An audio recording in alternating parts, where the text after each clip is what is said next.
from Yukon. Batting in the right field, number 25, Thaddeus Phillips from Yukon. And batting on designated hitter, number 13, Cooper Johnson from Mississippi. The starting pitcher for the Rays this evening, number 37, Brian Owen from Louisville.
I kind of have a thing for coming up with new games. Trev, our producer, was Trevi skid marks after the first game. Yeah, because he like came to the screeching halt and always slows down way too hard. Oh god, Chowik, come on now. No, skid marks. Nice double entendre for you. Yeah. Testing, still testing it. Just don't be silly, still gonna test it. Testing. Yeah! Tonight is country night. We've got some of the best country hits for you throughout the game. Remember, if you dressed in your boot scootin' best, visit the merchandise booth for a chance to win a prize.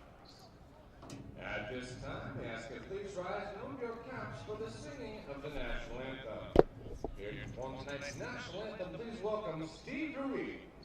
Steve is a Wareham resident and the executive director of the Wareham Community Television.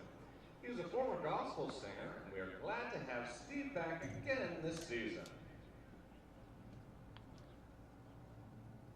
Oh, say, can you see by the dawn's early light what so proudly we hailed at the twilight's last gleaming, whose broad stripes and bright stars through the perilous fight o'er the ramparts we watched were so gallantly streaming, and the rocket's red glare, the bombs bursting in air, gave proof through the night. Testing, 1, 2, testing. Our flag was still there. Oh, say does that star-spangled banner yet wave for the land of the free and the home of the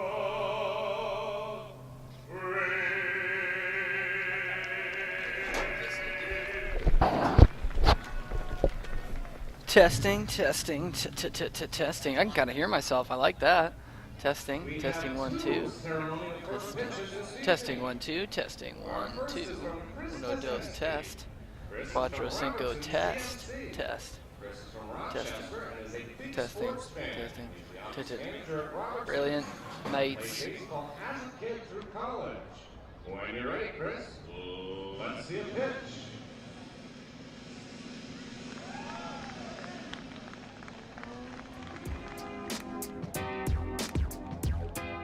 Our next is from Alma Shirtlift.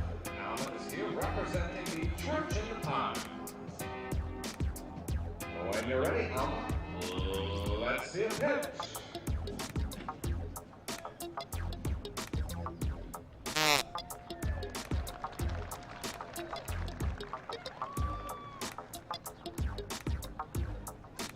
Here tonight to say those two famous words we all love to hear are members of the Church in the Pines, who have generously provided a post-game deal for the team this evening.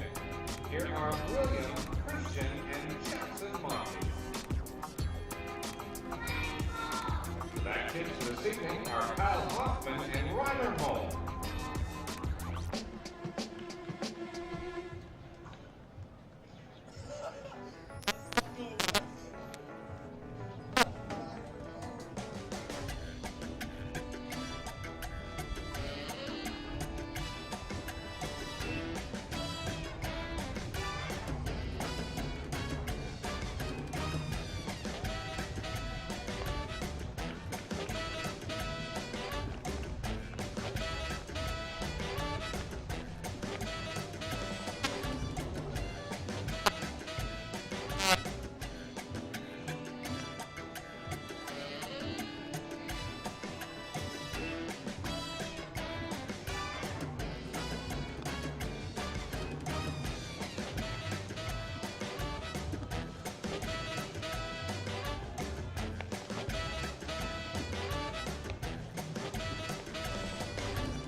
Second baseman, number 4, Tyler Fitzgerald from Louisville.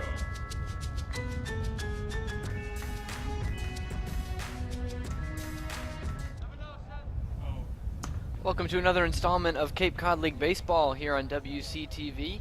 Gatemen playing host to the Bourne Braves tonight. First batter of the game, Tyler Fitzgerald, the shortstop for Bourne, is going to foul it straight back to the screen.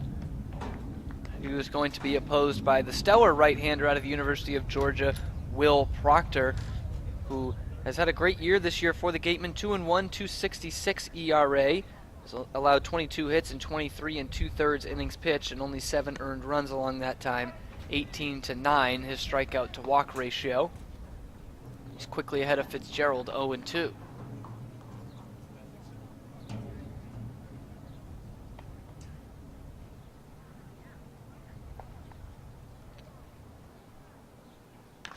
O2 home is going to be reached out for by Fitzgerald and fouled off. Gatemen in their Friday night red uniforms with Cape Cod League across the front, no indication of the team, and the camouflage Cape Cod League hats that all the home teams wear on their Friday nights to honor veterans. 0-2, going to miss up high this time to Fitzgerald. Braves countering in their normal blue road uniforms with gray pants, and when they go out in the field, it'll be the blue caps with the red bill.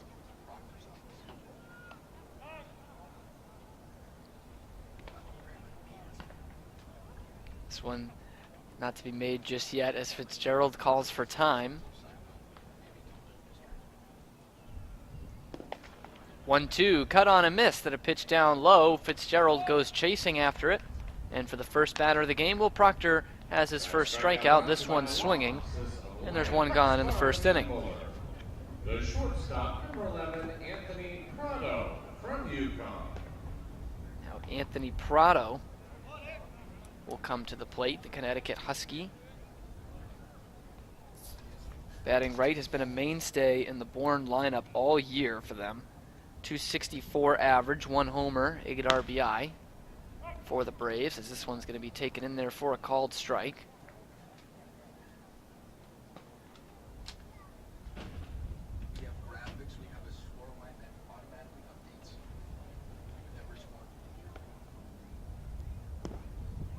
One's going to miss low and away, so evens the count at a ball and a strike. Prado was one of the guys who got knocked out of the game earlier in the season, a game at Doran Park. He and Greg Kissinger were going for a ground ball up the middle that Ryan Kreidler hit, and they collided. No one called each other off, and Kissinger left the game right away. And then the next inning, Prado went out as well. He's ahead of the count, 2-1 here against Will Proctor. This one going to be taken up above the letters. He's further ahead of the count, 3 balls and a strike.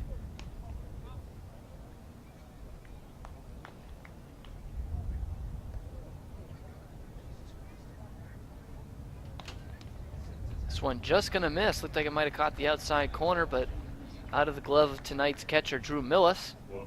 Down to first base goes Anthony Prado. Second hitter of the game is the first base runner for the Braves.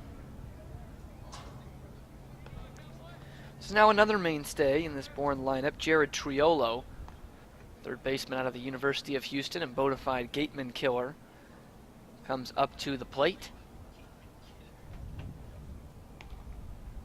One out and a man on. He cuts through the first offering from Will Proctor. Looked like a changeup there from the right-hander. That puts him down in the count, 0-1.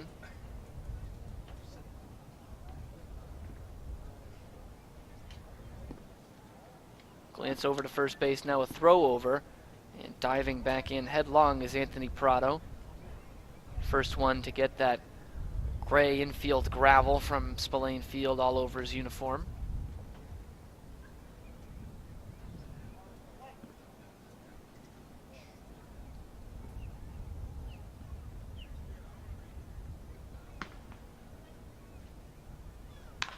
This one's going to be shot foul down the left field line. Count goes to 0-2.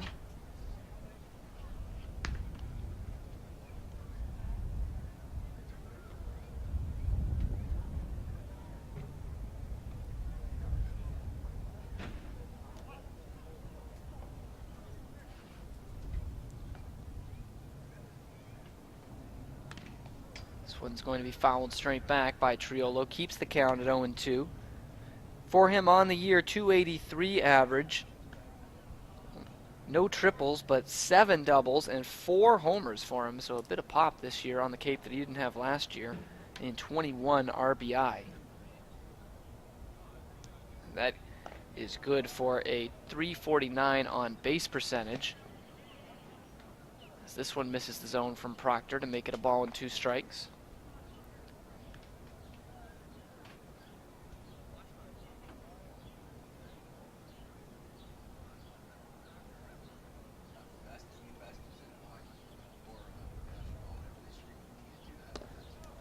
This one is low and outside from Proctor. That evens the count at 2-2 with 1 out and a man leading off of first in Anthony Prado here in the top of the first inning.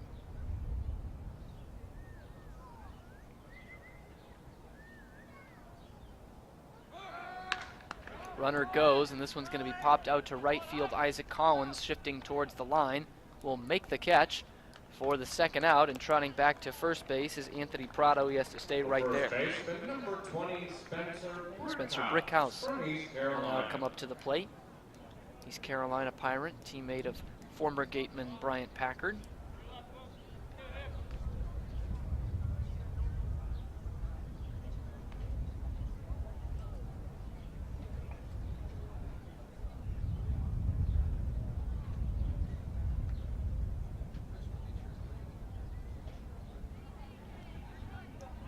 First offering to him is on the outside corner. Brickhouse holds up the swing, but it's a called strike 1. For the Gatemen around the infield, Austin Shenton back at third base. Ryan Kreidler over at short. Heath Valenzuela playing deep at second base, and Lyle Lockhart at first. Left to right in the outfield, Jacob Goldfarb, Jeremy Idens, and Isaac Collins, with Drew Millis doing the catching for Will Proctor. This one bounced foul. So another hitter that Proctor is ahead of 0-2. Isaac Collins got the night off last night. The game out at Harwich at the Gatemen won 6-1. Jeremy Idens moves to center. Goldfarb was out in right last time. He moves to left, and Skylar Hunter gets the night off. Runners going again, pitch in the dirt, throw down's a good one, and Millis guns him down at second base. Brickhouse left with the bat on his shoulder. Drew Millis throws out the man to end the first inning. Gateman coming up for the first time, scoreless here on WCTV.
First pitch in there to the leadoff man, Isaac Collins, for a strike. Brian Hoeing is the man on the mound, big right-hander for the Bourne Braves out of the University of Louisville. Has struggled this year, 6.20 ERA with a 2-2 record. This one's going to be bounced to Triolo at third. Gobbles it up on a couple of hops and throws over to first. One man up and one man down for him in the start to this one. To finish the line on him in 20 1/3 innings pitched. He's given up 29 hits and 14 earned runs. Has struck out 21 and has walked 8. Last time out against the Gatemen, last time he faced them, was the 13-1 Wareham victory over at Doran Park. And he gave up 5 in 3 innings of work, as this one is a called strike to Sahid Valenzuela, the second baseman out of Cal State Fullerton.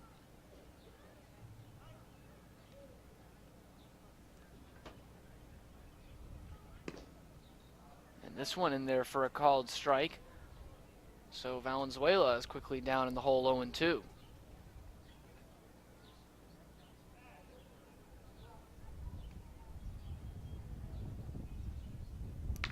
Valenzuela's going to sky this one off to the left. Moving over and making the catch there is one of the newest Bourne Braves, David Langer. Ranges into foul ground, and now there's 2 up and 2 down. The third baseman, number 12, Austin Shenton, from Florida International.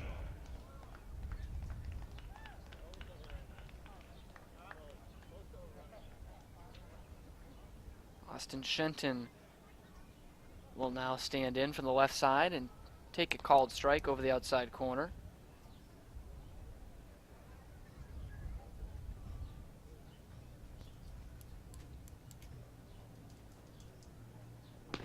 Now cuts through this one. It's been almost nothing but strikes from Hoeing to start off this game for him. First 2 have gone down. Now he's 0-2 against the Gatemen's best hitter, Austin Shenton, batting out of the 3-hole today. 0-2, just misses. Not a bad pitch, especially on 0-2 from Hoeing, but puts the count at a ball and 2 strikes with the bases empty and 2 outs in the frame.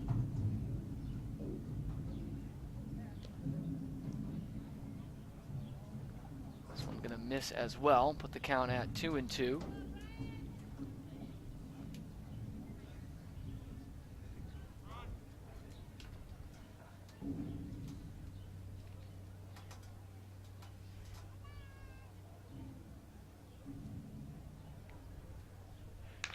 Two is going to be bounced on the ground to short. That's Anthony Prado out there, and will throw on to first for the out that retires the side.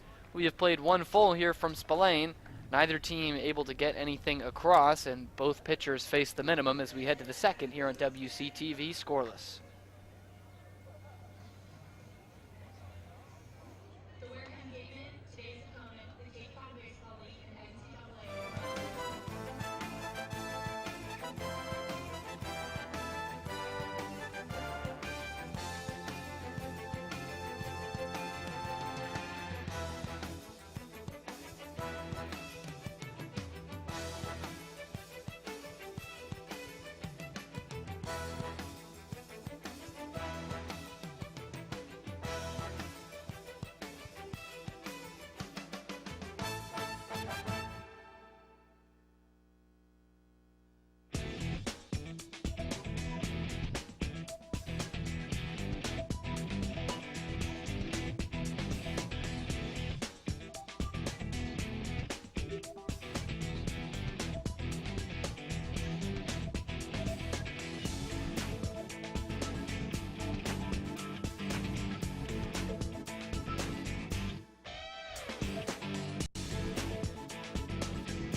To the second inning we go. It'll be 4, 5, and 6 due up for the Braves. Spencer Brickhouse was at the plate when Anthony Prado was thrown out trying to steal second. So he comes up with a new count. is ahead of it, ball and no strikes.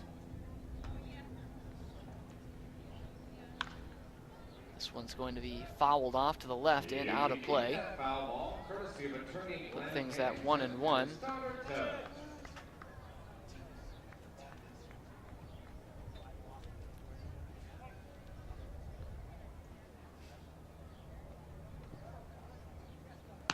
One is going to miss up high to Brickhouse, who a couple weeks ago was the league player of the week at 267 on the Cape this year, 3 doubles, a triple, 4 homers, and 24 RBI, as well as a 341 on base clip, and he's going to get a hold of this one out to deep right center field, but moving out on it is the center fielder Jeremy Idens, who will make the over-the-shoulder catch on the run.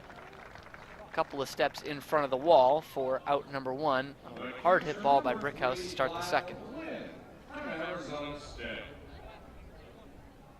Now Lyle Lynn, Arizona State Sun Devil, will come up to the plate.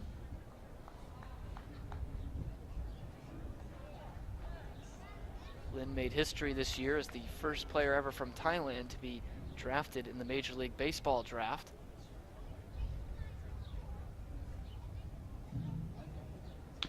And he's first pitch swinging and will bounce it to third. Charging in on his Austin Shenton, and he will throw on the run and in plenty of time to get Lyle Lynn. And it's 2 up and 2 down for Proctor in this side of the second. The center fielder, number 30, Ashton Bartzell from Hartford.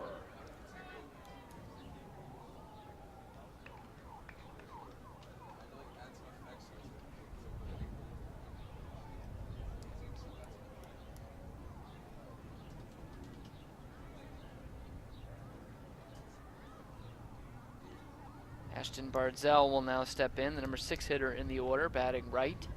He'll take this one knee high for a called strike to Proctor.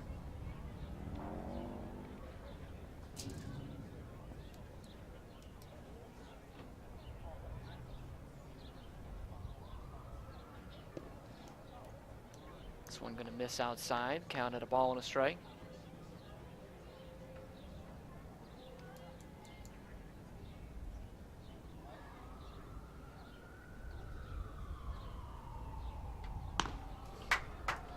One's in there for a called strike. Proctor switching off balls and strikes. 1-2 is now the count.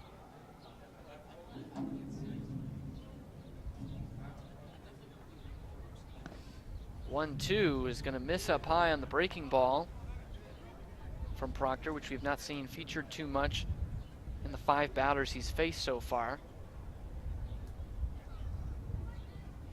Expect him to go more with the fastball. That is his bread and butter. Transitioning from infield to pitcher at Georgia. Gets a pop-up here to center field, and Jeremy Idens will get under it for a 1-2-3 inning. The second such, you can say, is he's faced the minimum through 2, had a man thrown out of the base paths as well. We head to the bottom of the second. Still no score here from Spillane.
Jeremy Idens will get things started against Brian Hoeing here in the bottom half of the second inning. Gatemen going down 1-2-3 in their half of the first. The only base runner so far was a 1-out walk in the first inning by Anthony Prado off Will Proctor for the Braves. He was thrown out trying to steal second. This one is going to be bounced on one hop to Prado at shortstop, and his throw on over to first is just ahead of Jeremy Idens. And with the first pitch, Hoeing gets a very quick out number one here in the second. That calls up Jacob Goldfarb, tonight's left fielder. Been switching corner outfield spots for the Gatemen this year since he was signed almost 2 weeks ago.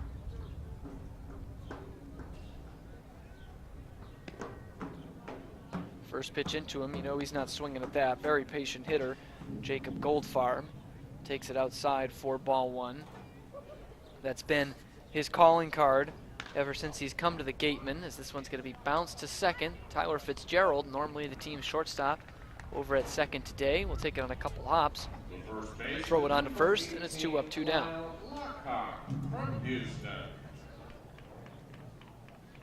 Lyle Lockhart, tonight's first baseman, comes up to the plate, switch hitter batting left. Sits at just 203 on the year.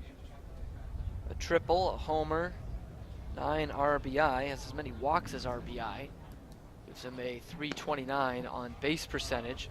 Takes this one on the outside corner for a called strike.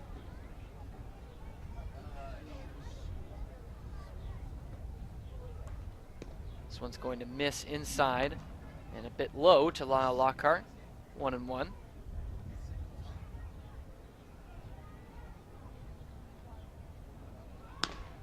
This one up and away to Lockhart. 2-1. Put together a heck of an at-bat last night off of Austin Wood. A 12-pitch at-bat, which he fouled off 8 pitches, would end up striking out. This one's going to be sliced foul off to the left and out of play. Count goes to 2-2 with 2 outs and nobody aboard the base paths for the Gatemen.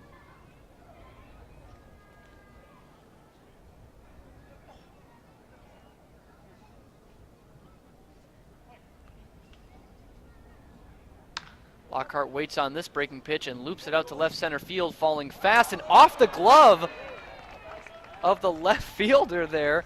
That was David Langer moving in on it, and it was falling fast, but he was camped under it. That definitely should have had it. But instead, it clanks off the glove. Should be an E7 that gets Lyle Lockhart to first base, and there's a man aboard for the Gatemen with 2 outs. Paven Parks will now step up, who has been scuffling as of late, down to 197 for that batting average. First pitch swinging, cut on and missed from him, 0-1.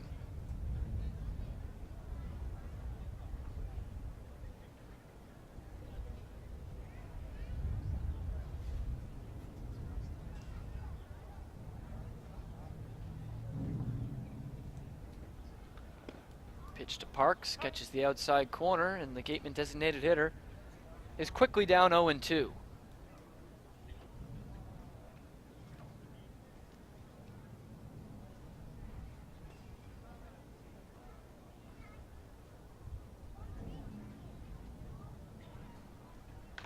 Parks 0-2. He's going to bounce it on the ground to second. Tyler Fitzgerald with a short dinosaur arm throw over to first base to make the final out. Gatemen get their first base runner from the error in left field. It gets Lyle Lockhart aboard, but he's stranded at first base, and we're through 2 full lane. Still scoreless here on WCTV.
We head to the third inning here at Spillane Field in Wareham. Still no score, as it is 7-8-9 due up in the Braves order. David Langer, who had the ball clank off his glove just a few moments ago out in left field, tries to redeem himself right away. And does it with a big swing, but is unable to connect with it. So a couple of misses for him already in tonight's game. He's down 0-1.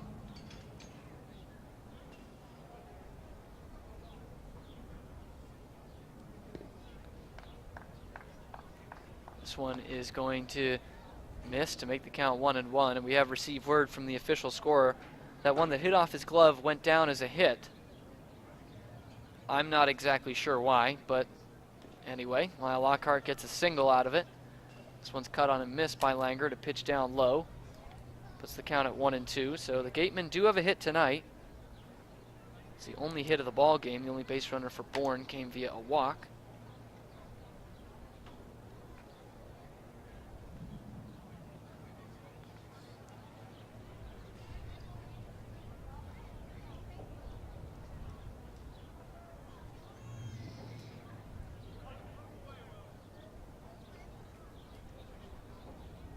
Proctor comes to the belt, the 1-2 home. Hot shot towards third, reaching out is Austin Shenton, a couple of steps over towards that first base bag, and his throw across the diamond is in time to get Langer one away. The right fielder, number 25, Thad Phillips will step up. From UConn. The normal catcher for the Braves and a catcher at the University of Connecticut is out in right field tonight for Bourne. First pitch swinging, and he's going to rope it foul, just foul, down that first base line.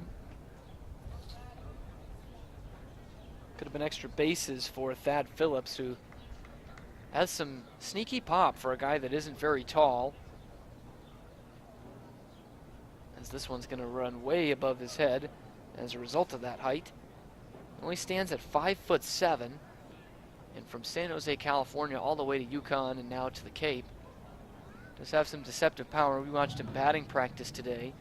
He could seriously put a charge into one, but hasn't done so off of live pitching this year. Just 151 batting average, 2 extra base hits, 1 double, 1 homer, and 5 RBI. And he's down in the count now, 1-2. This one is just off the outside corner. Proctor not getting the call, and it's 2-2 to Phillips.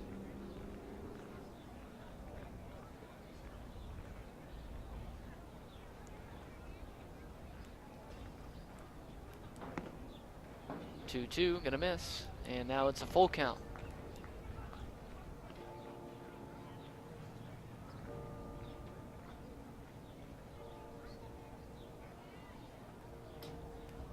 Proctor to the belt, the payoff pitch.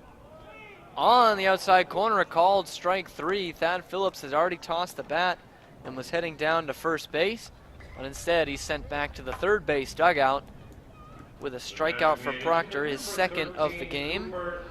Now Cooper Johnson, the Ole Miss Rebel, will stand in, representing the number 9 spot in the order.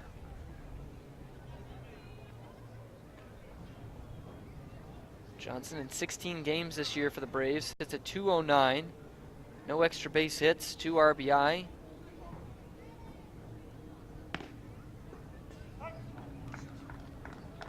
Is going to catch the corner for a called strike. .314 on base percentage for him, though, to go along with that .209 batting average. He's going to pop this one up foul off to the right and out of play. It's the count at 0-2.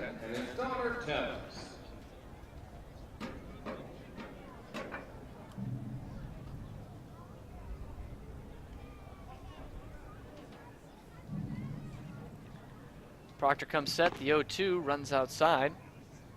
Johnson stays up there, ball and 2 strikes with 2 outs, and the base is empty as they have been most of the night.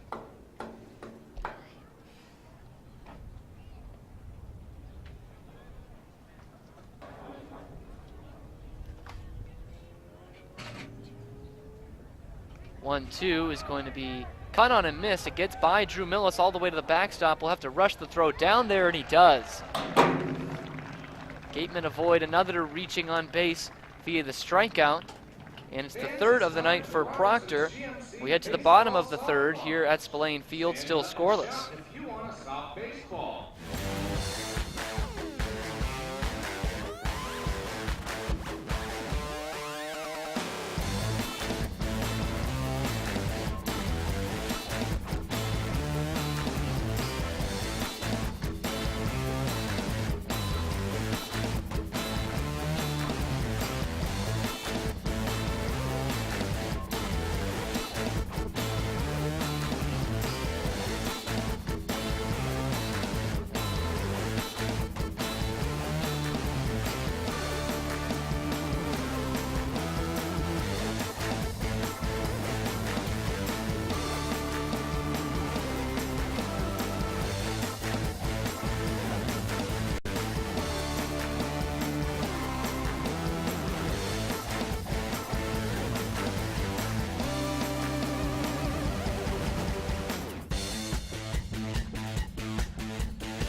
Bottom of the third inning here. Brian Hoeing still on the mound for the Bourne Braves.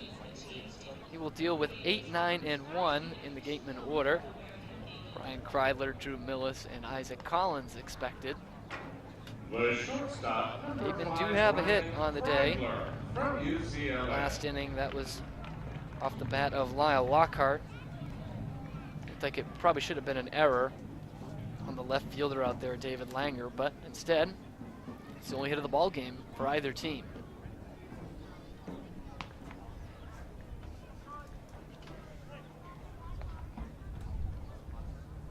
First pitch to Kreidler is down low and inside for ball one.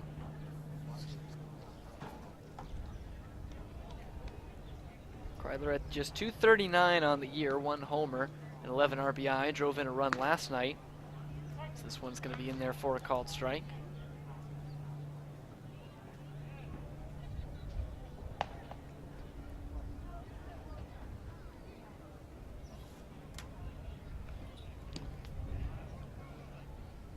One misses, puts the count at 2-1.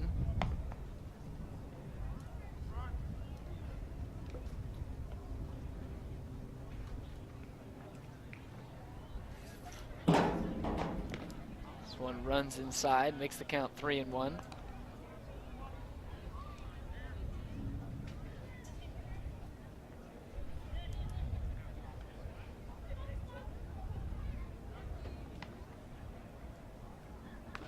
(3-1) to Kreidler is going to be fouled straight back and out of play.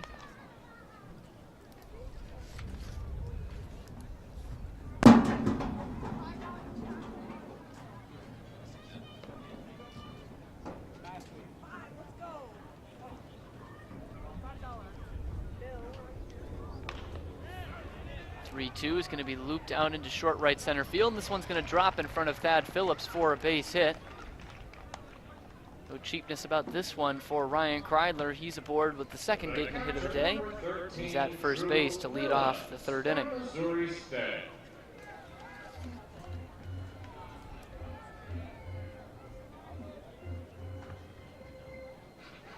now Drew Millis, switch hitting catcher, will bat left, presenting the number 9 spot in the order. The man at first and nobody out.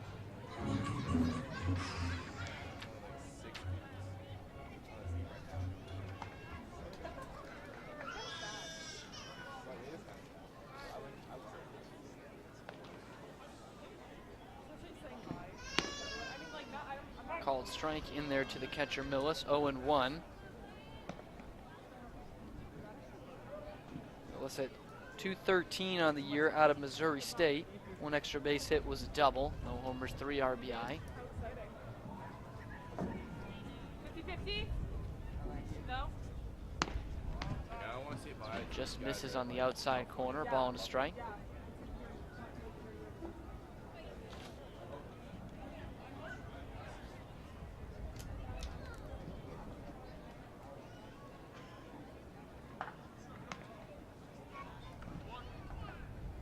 Throw on over, but back in there safely is Kreidler. Not too much of a threat to run, but does have 3 stolen bases on the year, 3 for 4. This one's going to be lined past the first baseman into right field for a base hit. Off with the pitch was Kreidler, so he'll get to third easily. And a hard hit single for Drew Millis puts runners at the corners with still nobody out.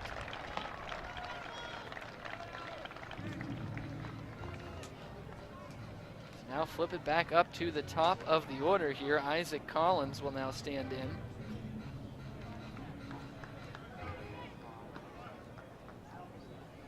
The right fielder, number 10, Isaac Collins from Creighton. Collins, another switch hitter that will bat left off of Hoeing, who has started to run into some trouble for the first time today. 2 aboard and nobody out.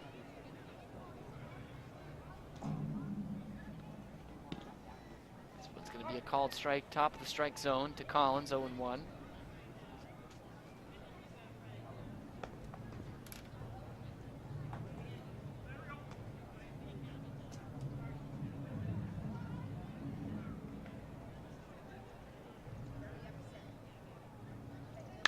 This one's going to be on the ground and past Tyler Fitzgerald into right field. That'll bring a run home easily. Kreidler scores.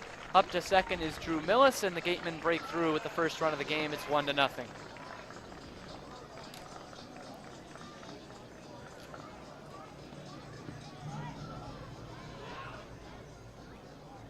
So still not out of the woods yet for Hoeing after 3 straight hits. There's nobody out. There's runners at first and second.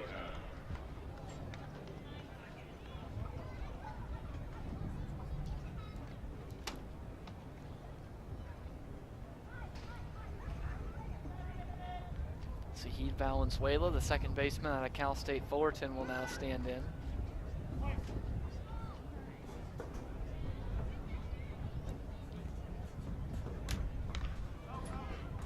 It's going to be bounced foul. 0-1 the count.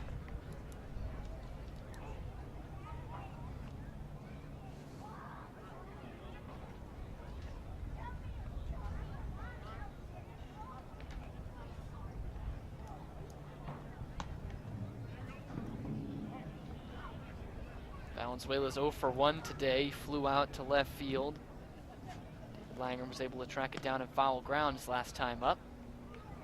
1-1's the count as that pitch misses down low.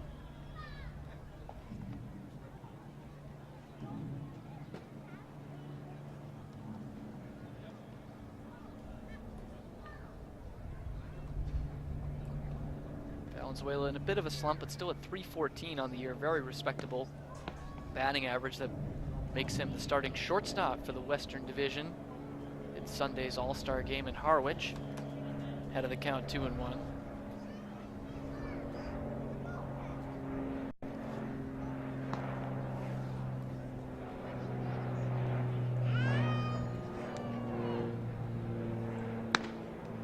This one gonna miss up high, 3-1 the new count on Valenzuela.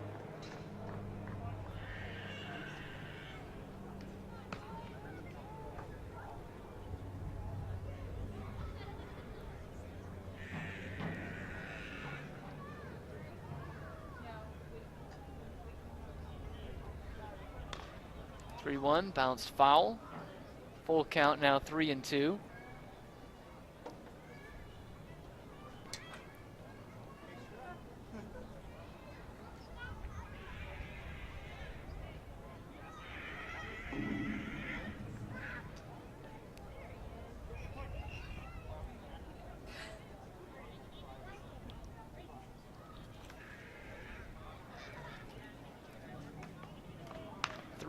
Valenzuela's going to slice this one off, foul to the left.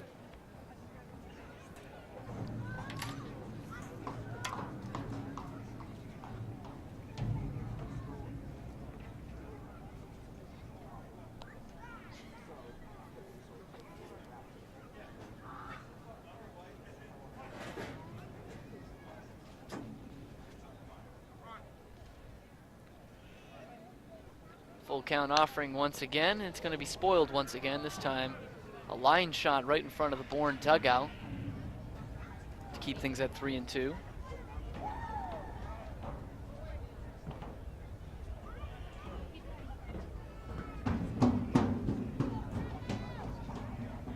Meeting at the mound between Lyle Lynn and Brian Hoeing ahead of another full count offering.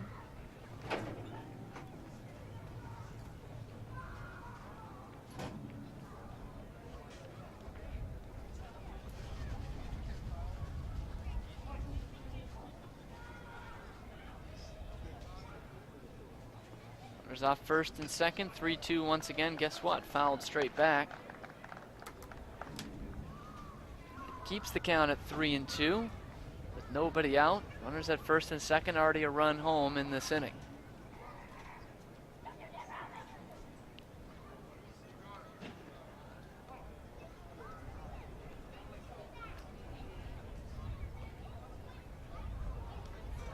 This one is going to miss, and down to first base goes Zahid Valenzuela, and the bases are going to be loaded for Austin Shenton.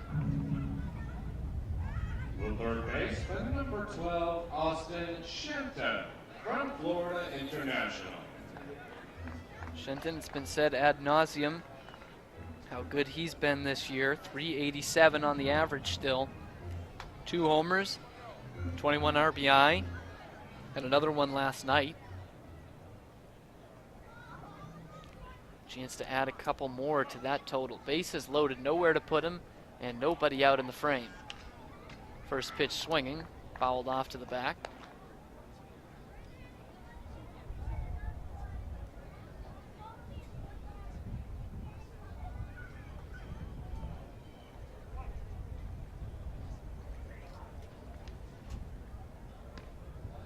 This one just gonna miss. Looked like it might have caught the outside corner of the plate. But Hoeing does not get the call, evens things up at 1-1.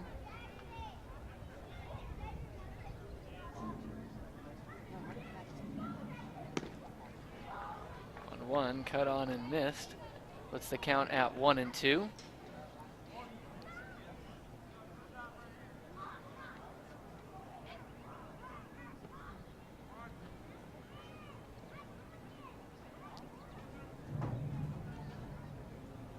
One-two is going to be lined up the middle for a base hit. This will bring home Millis and Collins. Zahid Valenzuela, big turnaround second. He retreats, but a 2-run single for Austin Shenton makes it now 3-0 Gatemen here in the third. Hits just keep on coming in this inning for Wareham.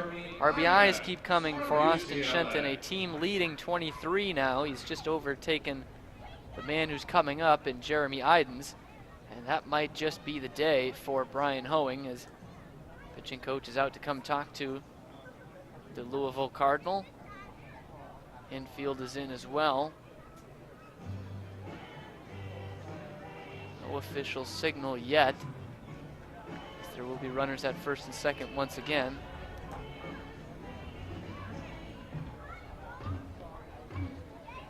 He's labored this inning.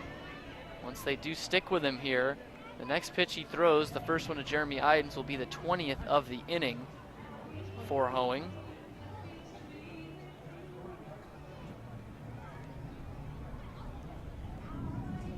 They're going to stick with the starter. Jeremy Idens stands in. Still nobody out in this inning. 4 hits for the Gatemen in the frame, all singles.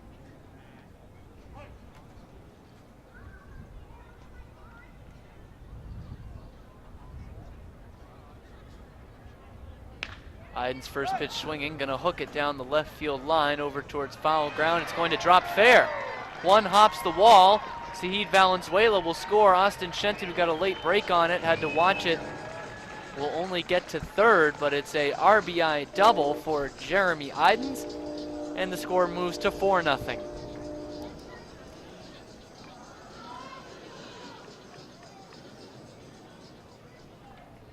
The left fielder, number 45, Jacob Goldfarb, from Oregon. Jacob Goldfarb will now stand in. The infield will come in for the Braves with runners in scoring position. Man at second and third with nobody out, and a big cut and a miss there from Goldfarb to make it 0-1 on him.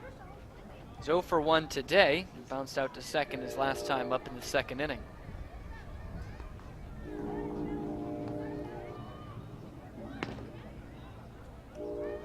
This one missing outside, puts the count at 1-1.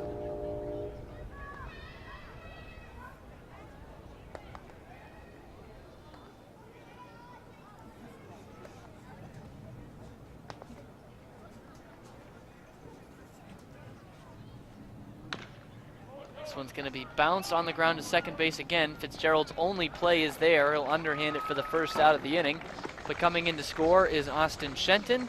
And from 4 to 5 to nothing goes the score right now.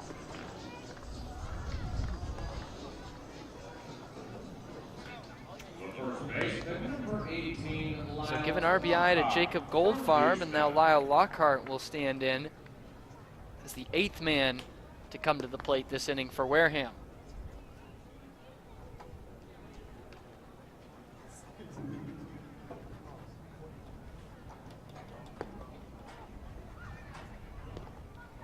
First pitch to him will miss, 1-0. He's ahead of the count.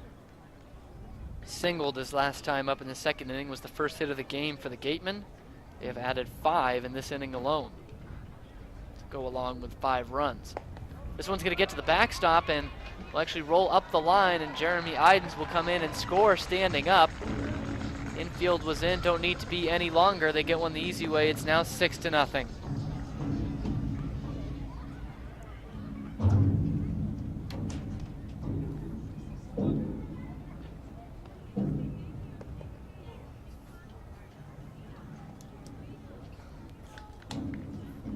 So Goldfarb stands in. It's a 2-0 count.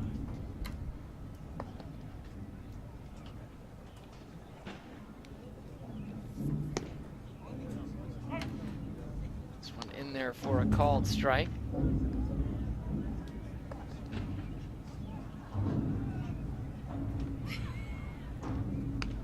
This one misses inside to Lockhart, excuse me. It's 3-1 the count with 1 out.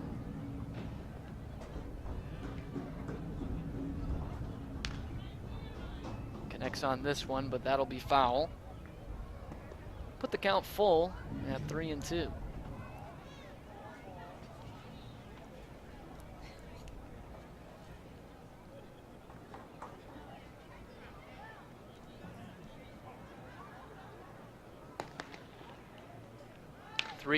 Lockhart's going to send this one out towards center field. It's a long run over there, but tracking it down is Ashton Bardzell out there in center field. Make his first put out of the day, and there's 2 gone in the inning.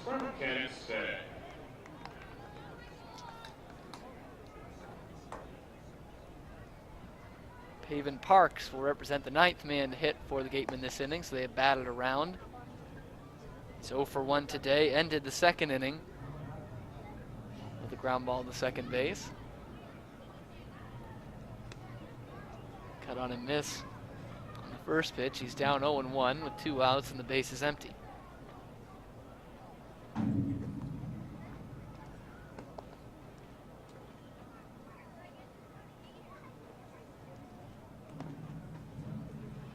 One is going to be cut on and missed as well, so it's quickly down 0-2 like he did in his first at bat.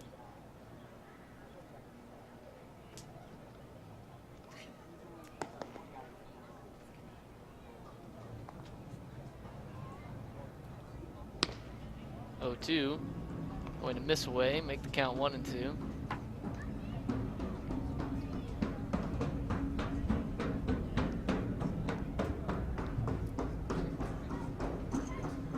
One-two is going to be bounced foul in front of the Braves dugout. So keep the count right there.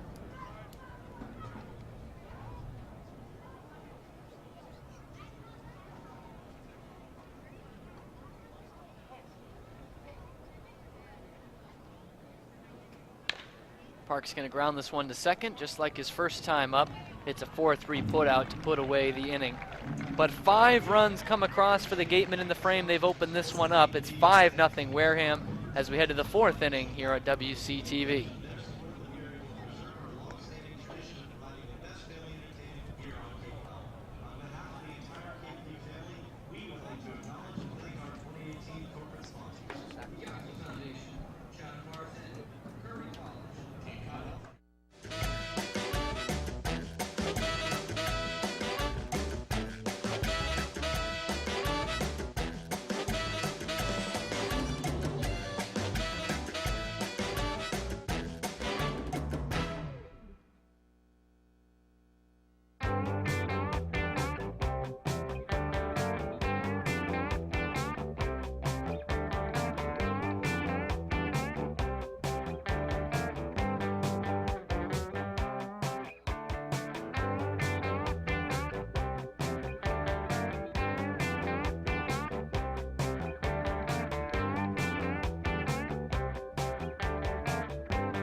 Back here for the 4th inning, Tyler Fitzgerald will stand in as Will Proctor has faced the minimum through 3, has yet to allow a hit. Just 1 base runner. Walked by the man on deck, Anthony Prado, as this one eats up Drew Millis in the dirt for ball 1.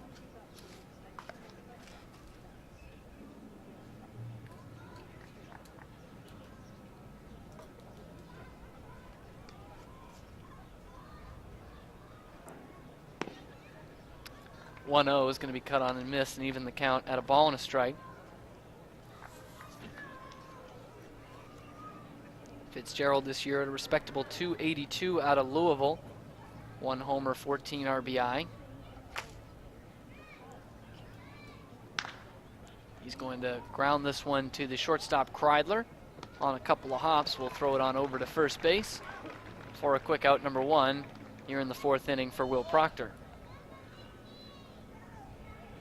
The shortstop, number 11, Anthony Prado from UConn. Anthony Prado will now step in. Shortstop with 1 plate appearance today. Drew the walk in the 1st inning and then was thrown out trying to steal second base. This one inside about belt high, but it's in there for a called strike.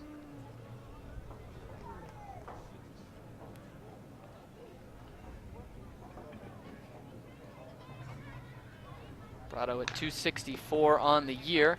On 1 hop, deep in the hole at short is Kreidler, and his throw is high, and it's off the glove of Lyle Lockhart. Backed up well by Valenzuela, and because of that, staying at first base is Anthony Prado. Look to see how that one is scored, but it could be the first hit of the ball game for the Braves, although it's a throw that Kreidler probably should make over to first base and still get him in time. Third base, the number 31, Jared Triolo from Houston. So now Jared Triolo will come up with 1 out and a man on.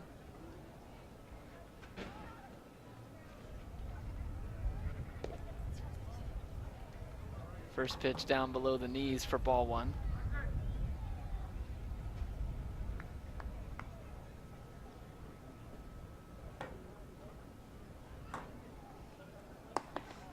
That will go down as an error on Ryan Kreidler.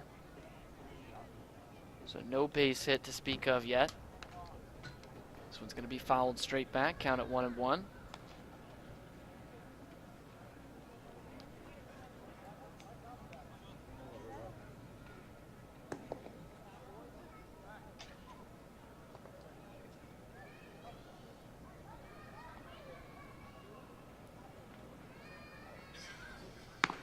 one cut on a miss and a pitch on the outside corner. It's the count at 1-2, 1 out and a man on board. Triolo's 0 for 1 today. He flew out to Isaac Collins his first time up in the first inning.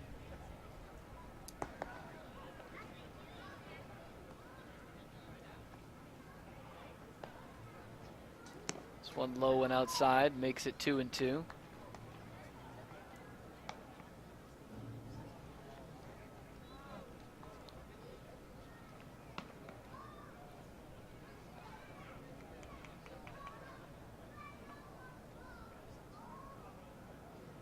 Proctor takes a peek over at first base. And now we'll throw over, but Prado back in there standing up.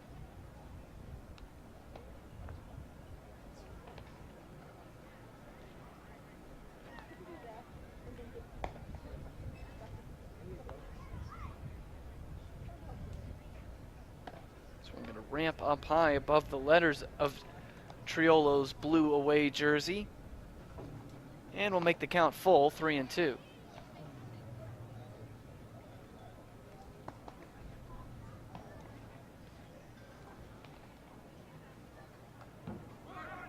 Runners off with the pitch, but this one is going to be fouled down to the third base side. So that count will stay right there at 3-2 with 1 out.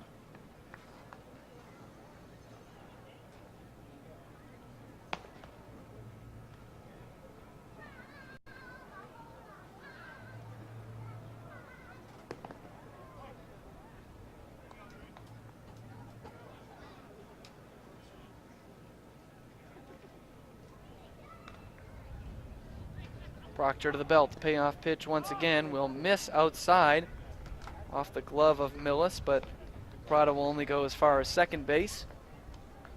A 1-out walk puts runners at first and second.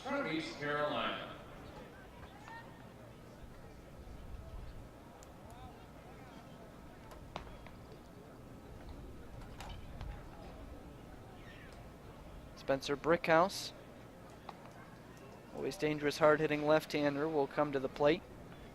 The man in scoring position, still only 1 out in this inning. Will Proctor trying to keep them off the board after the Gatemen pushed across 5 in their half of the third.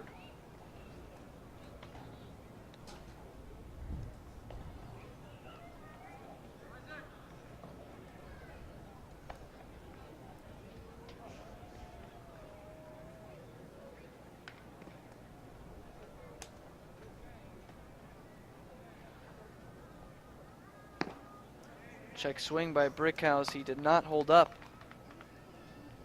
So the count's at 0-1. Brickhouse on the year, 267. 4 homers, 24 RBI. Gets on base at a 341 clip. It is 0 for 1 today. Flew out to Jeremy Idens in deep right center field his first time up. Count's now at 1-1 to him as that pitch barely missed.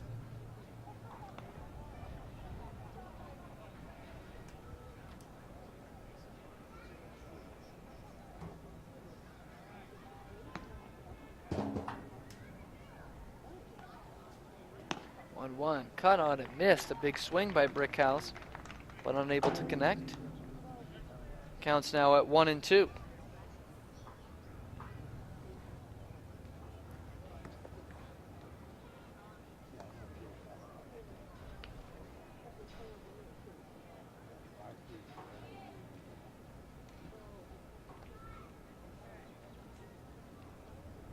Proctor to the belt, the 1-2 home. Miss down low and in. 2-2 the new count.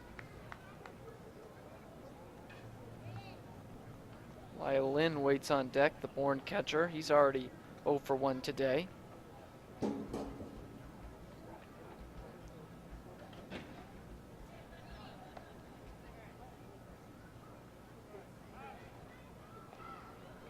Spin around to check on the runner Prado at second, but no throw on from Proctor.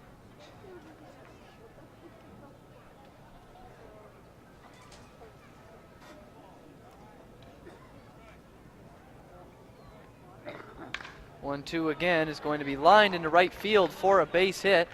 They're going to hold Prado at third as the throw comes into home plate. But everyone moves up a base. A solid single by Spencer Brickhouse loads them up with still only one out in the inning.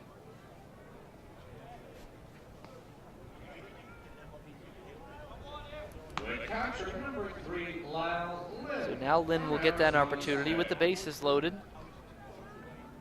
As I mentioned, 0 for 1, grounded out to third base. Austin Shenton with a nifty play back in the second inning.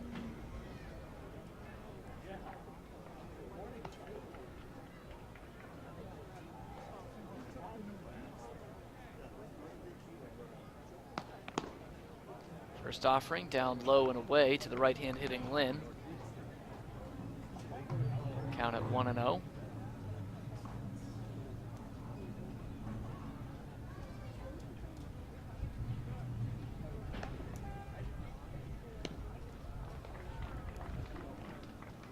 Count now at 1-1 with the bases loaded.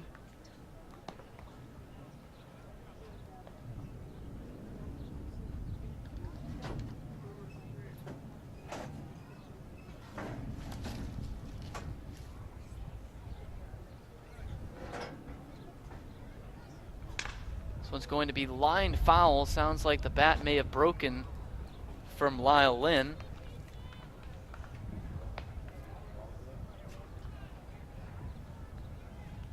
So the count now stands at 1-2. There's still only one man gone in the Bourne half of the fourth inning.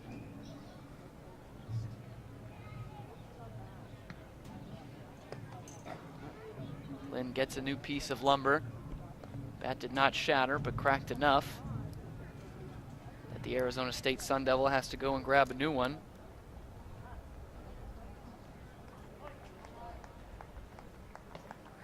Prado at third, Triolo at second, Brickhouse leads off of first. Three straight men have reached base and make that four as that one comes and catches the shoulder blade of Lyle Lynn. And this time it'll bring in a run for the Braves, their first one of the game. A slow trot home for Anthony Prado makes it now 6-1 Gatemen.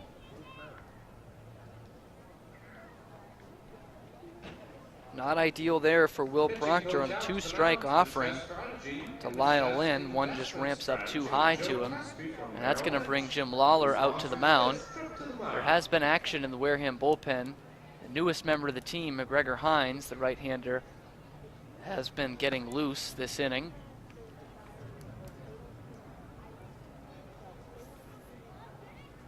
Was Hines earlier, it's now Jared Horn, right-hander out of Cal. But they are going to stick with Will Proctor for now. Ashton Bardzell, center fielder, will stand in with that same scenario. The base is loaded and one out after the Braves get their first one across.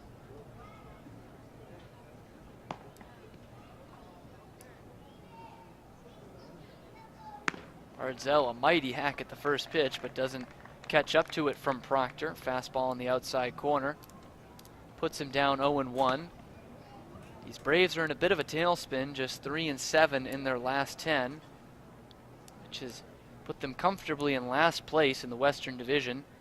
Gatemen just 1 point off the division leading Hyannis Harbor Hawks.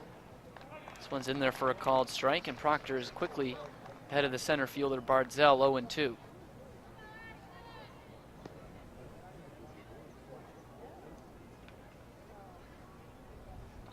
So because Prado reached on the error by Ryan Kreidler back earlier in this inning, that is an unearned run for Will Proctor. Still an RBI to Lyle Lynn, though. This one's cut on and missed. And Proctor gets his fourth strikeout of the game, which leaves the bases loaded for now, just the second out of the inning. But he gets Bardzell to go down swinging ahead of David Langer.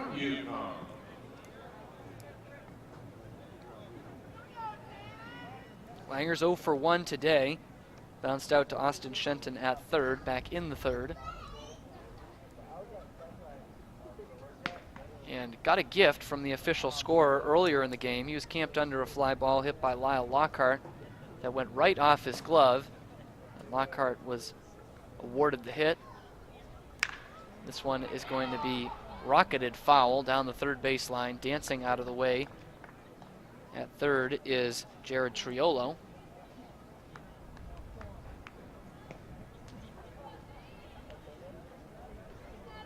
Langer, the Yukon Husky, at the plate, and waiting on deck, one of his college teammates, Thad Phillips.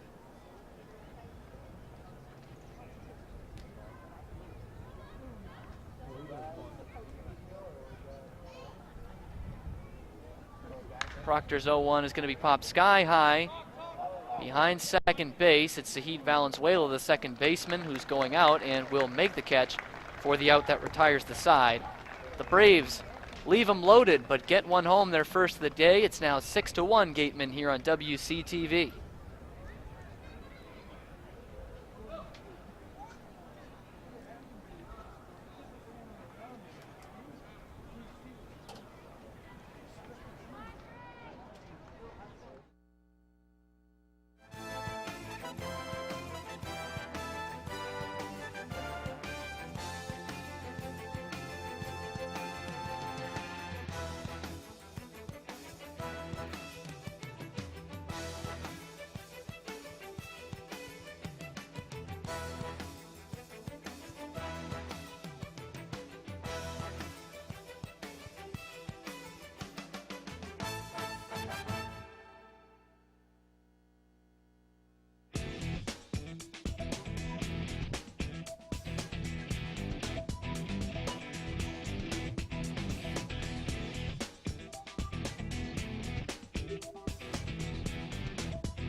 Back here for the bottom of the fourth inning here at Spillane Field. We do have a pitching change for the Bourne Braves. It's a left-hander out there, Trey Vanderweide. SC Upstate, 1-0 on the year, a 3.64 ERA. Allowed 13 hits and 17 in the third, 7 earned runs. Struck out 9, but has walked 8 during that time. For the Gatemen, after putting up a 6 spot in the third inning, he will get 8, 9, and 1, just like it started last time. Ryan Kreidler, Drew Millis, and Isaac Collins due up in the frame. Kreidler got the whole thing started back in the third with a single. He would come around to score.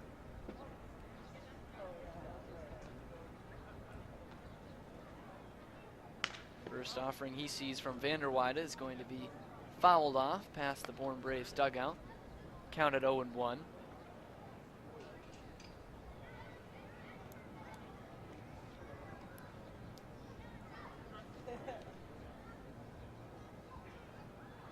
Kreidler at 239 coming into the day. Just a single homer and 11 RBI. So we're going to miss just inside, about knee high to Kreidler. It's the count at 1-1.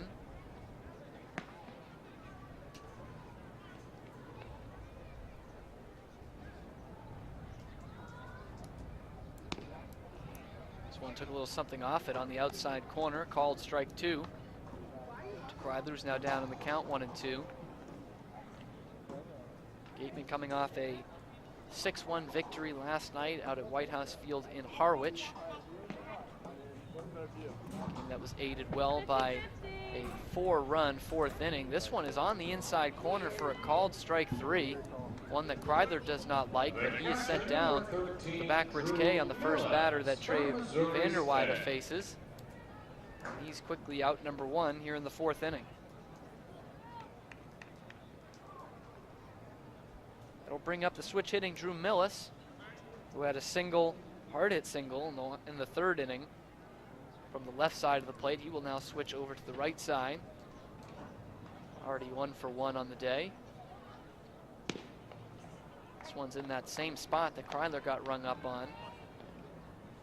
It's still a called strike to Millis, as the shadows have covered all but a little bit of right field out here at Spillane. Lights have not come on just yet here in the bottom of the 4th. Cut on and missed at a pitch down in the dirt. And Millis is down in the hole 0-2.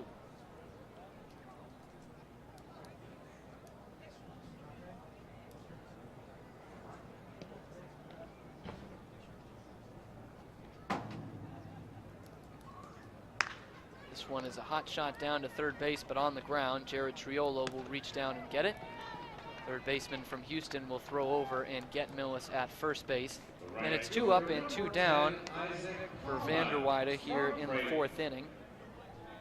We flip it over to the top of the batting order. Isaac Collins is at his usual post in right field, one that he took over a couple of weeks ago after Bryant Packard left for Team USA. He's another one of those switch hitters who's flipped around to the right side. Zahid Valenzuela on deck. If the inning gets to him, will do the same. This one up about letter high, but it is a called strike to Collins, 0-1. He's 1 for 2 today, bounced out to 3rd in the 1st inning, but his last time up in the 3rd, an RBI single to get that scoring started. Just off the outside corner. No call there for Vanderweide. 1-1 is now the count.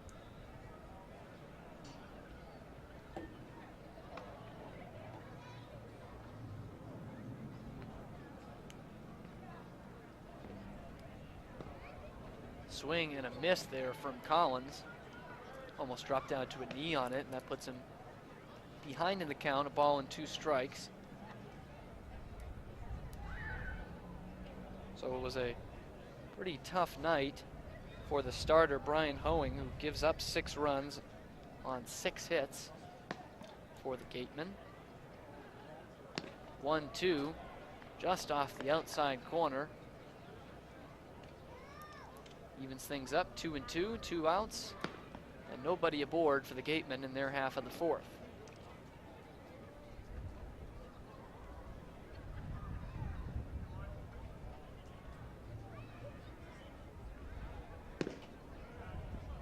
This 2-2 is going to miss just outside once again, so that runs the count full.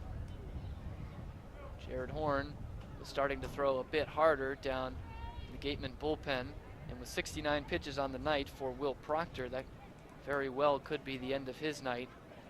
We'll see if Jared Horn gets the 5th. 3-2, bounced foul, past the 3rd base bleachers. So that count stays right there at 3-2. And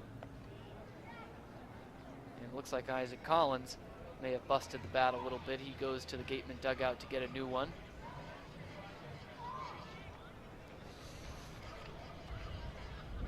He's brought up that average dramatically, even with a slump that he's in right now. Just under 300 at 297. A couple of doubles, a homer, and 6 RBI.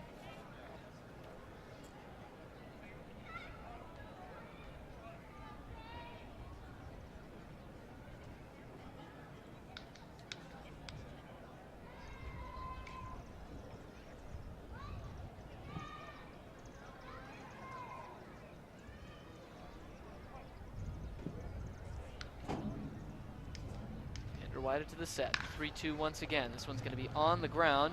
Anthony Prado gobbles it up at his shortstop position and throws on over to 1st. It's a 1-2-3 1st inning of work for Vanderweide. It's the 2nd one of the day for Bourne pitching. Still 6-1 Gatemen though as we head to the 5th here on WCTV. Once again, our final autograph night of the season is next Friday, July 27th, immediately following the game. Can we have the lights? The lights, please.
To the fifth inning we go, and it's the first pitching substitution for the Gatemen today.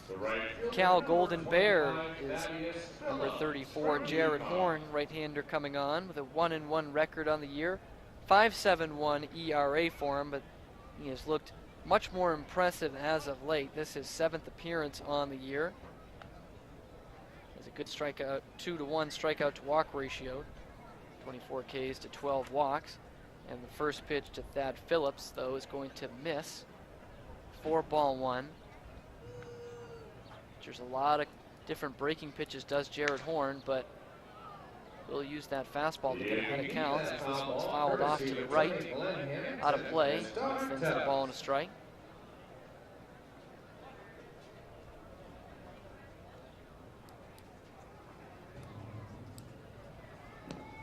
Cut on and missed, taking a little something off that one was Jared Horn. To Thad Phillips, who's already 0 for 1 today. Struck out looking against Will Proctor back in the third. This one knee high and in there for a called strike 3. So that is the second time in a row he's gone down with the backwards K against two different Gatemen pitchers. He's the first casualty of Jared Horn here in the fifth inning. From Mississippi.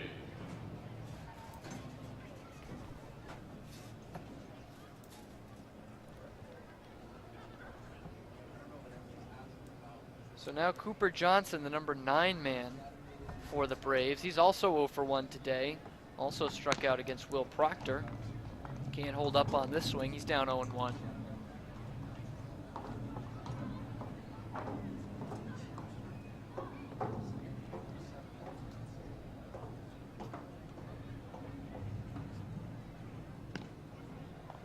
This one in there for a called strike. So now 0-2. With one out in the frame and nobody aboard on Cooper Johnson.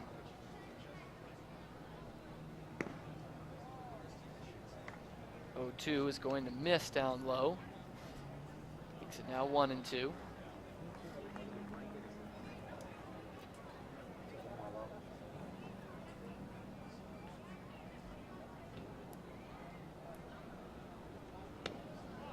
And This one is on the outside corner for a called strike 3. Unhittable pitch there for Cooper Johnson.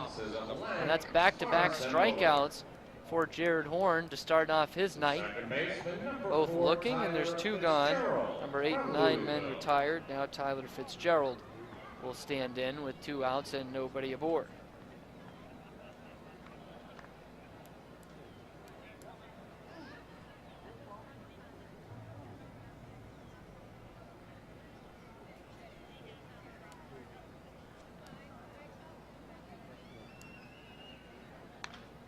First pitch is going to be fouled back past the first base bleachers. 0-1 the count. 6-1 our score here in the top of the 5th inning. Jared Horn in his first inning of relief after 4 solid innings from Will Proctor. This one on the outside corner, and after striking out the first 2 men of the inning, he's ahead 0-2 to Fitzgerald, looking to make it the side.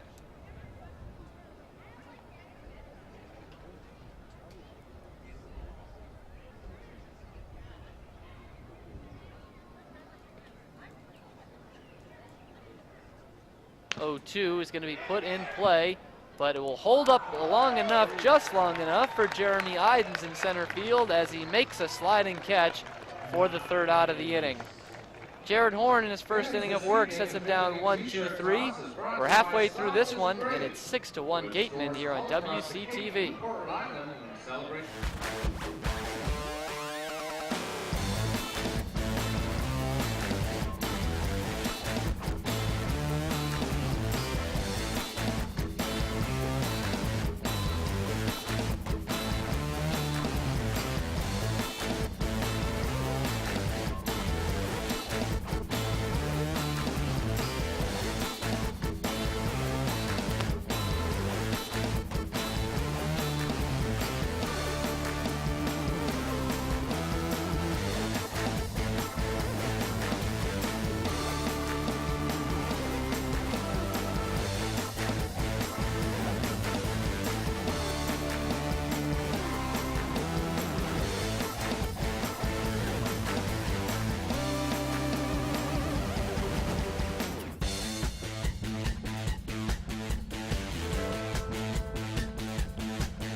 Move to the bottom of the 5th.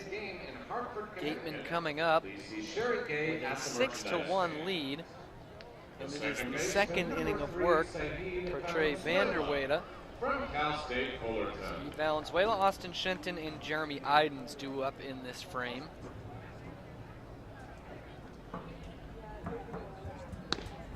First one in there, belt high. Steve Valenzuela on the inside corner, 0-1. He's 0-1 today, but he walked his last trip to the plate in the 3rd inning to load the bases in front of a 2 RBI single from Austin Shenton. Going to sky this one foul off to the right. Out of play, 0-2's the count on him.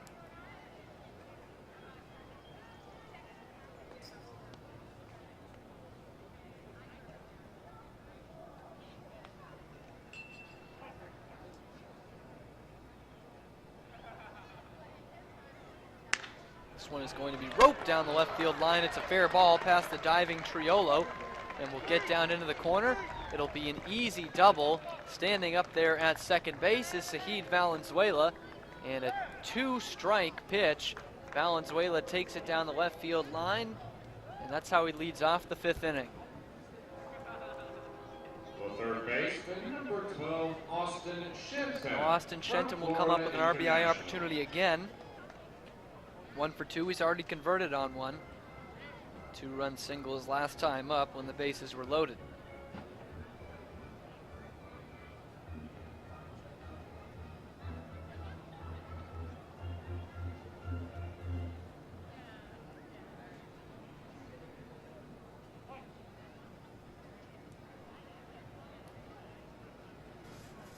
lefty on lefty matchup with Vanderweyde against Austin Shenton. This one misses up about letter high. 1-0 is the count.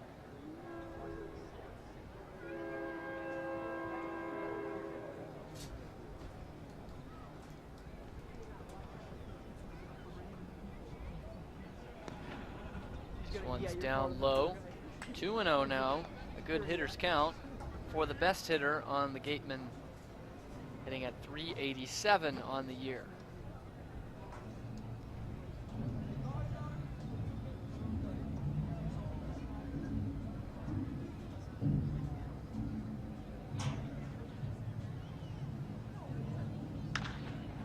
Is going to be bounced to first base. Spencer Brickhouse going to take it to the bag himself. And there is now one gone as Sahid Valenzuela moves over to third base. Now Jeremy Idens will stand in. With a 1 out, the man at third, the Braves are going to pull the infield in.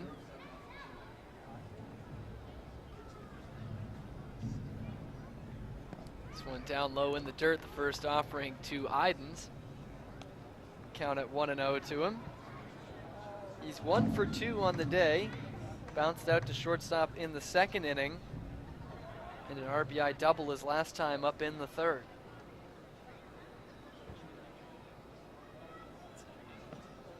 This one down in the dirt, laying off his Idens. It's 2-0.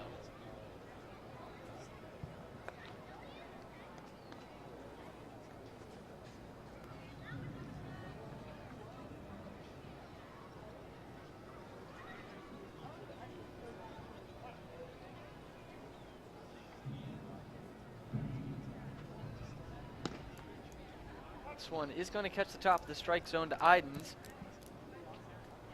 Puts the count to 2-1 on the Gatemen center fielder.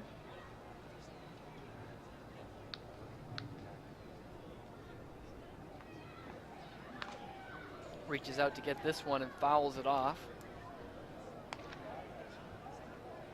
Evens the count up, 2 balls and 2 strikes.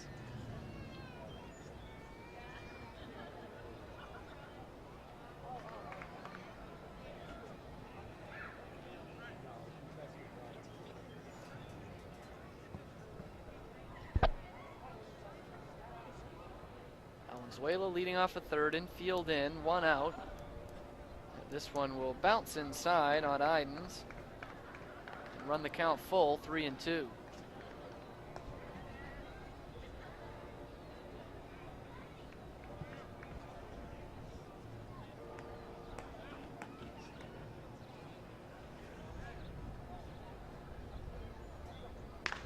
Is going to be roped down the left field line just like he did his last time up, but this one will be on the wrong side of the line for him.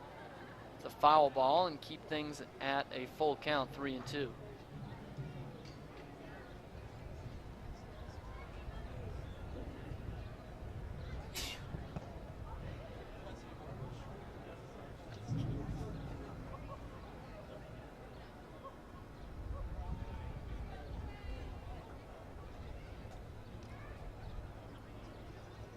Vanderweyde looks into the belt. Here's the payoff pitch again.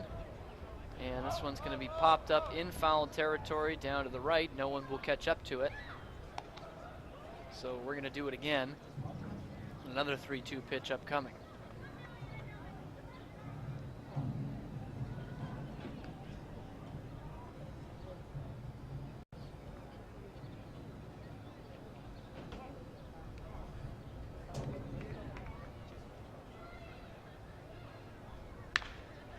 Idens going to poke this one out to right field and pretty deep. Thad Phillips will make the catch, but it's plenty deep to score Sahid Valenzuela.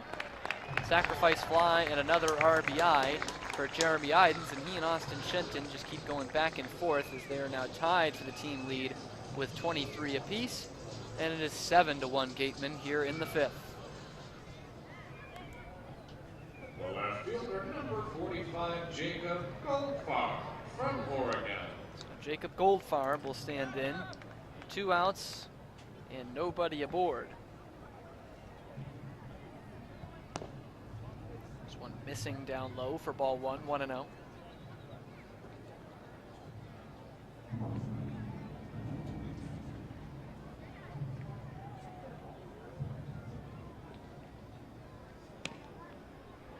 This one's in there for a called strike to Goldfarb, 1-1. He's 0 for 2 today, a couple of ground outs to Tyler Fitzgerald at second, but the last of which in the third inning brought home a run, so he does have an RBI.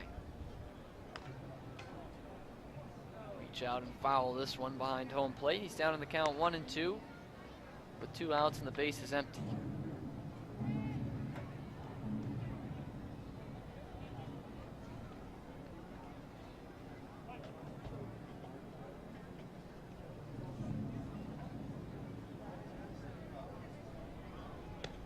This one is on the outside corner. A really good pitch there from Vanderweide, and that freezes Jacob Goldfarb. He is down with strike 3. That is going to end the 5th inning here from Spillane Field.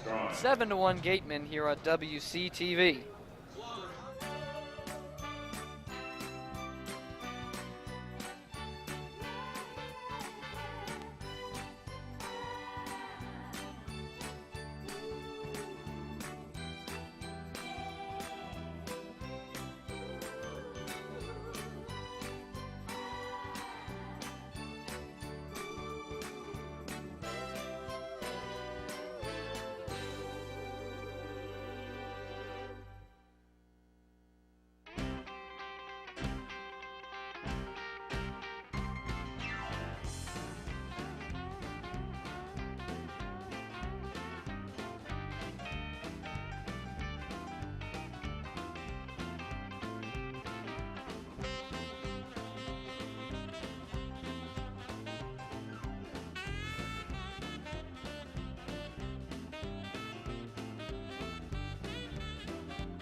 Anthony Prado will get things started here in the 6th inning for the Braves against Jared Horn. First pitch missing for ball 1. Horn set them down in order in the 5th, couple of strikeouts to go along with it. This one will bounce up to home plate and put Prado ahead of the count 2-0.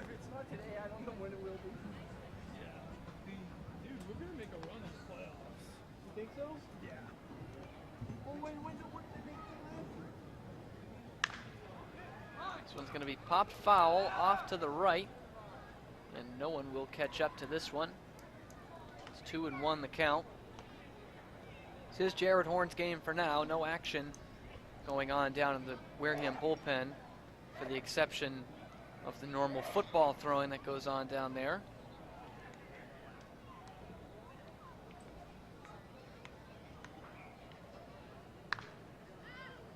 Going to be skied foul off to the right once again, but this time it'll get out of play.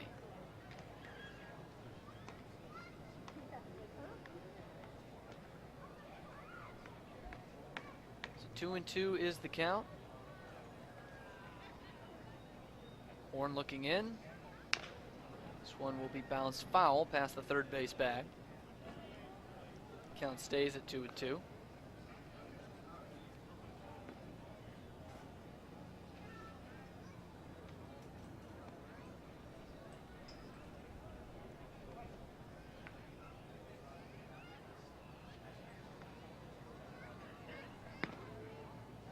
This one's just going to miss. A pitch Jared Horn wanted. That runs the count full, 3-2.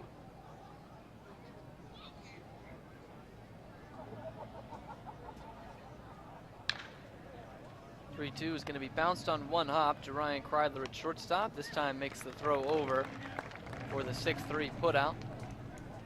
And there's one gone in the Bourne half of the sixth. Jared Triola will come up now. 0 for 1, flew out to right field in the first inning and then walked his next time up in the fourth.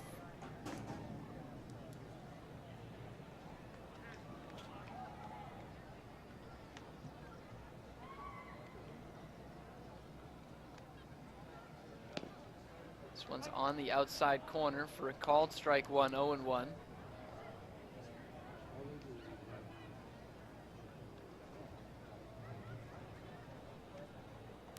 This one's going to be bounced in the direction of Ryan Kreidler again, and again he gobbles it up and will make the routine play over to first base. 2 up and 2 down for Horn. All 5 batters he's faced, he's retired.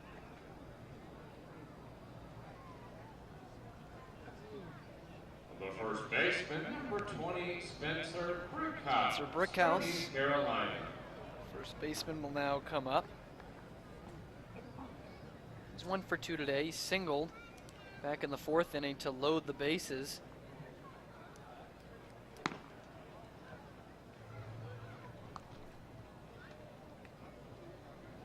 One and 0 is the count to Brickhouse. This one misses down low to the ECU Pirate, and he's out of the count, 2 balls and no strikes.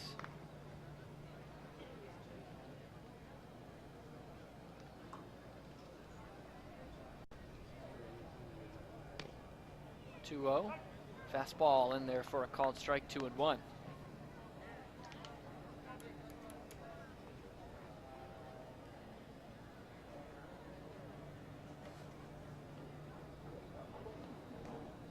Two-one, cut on and missed. On a change up there from Horn. Puts 2s across the board, 2 balls, 2 strikes, and 2 men out. But no one on base for the Braves in the sixth.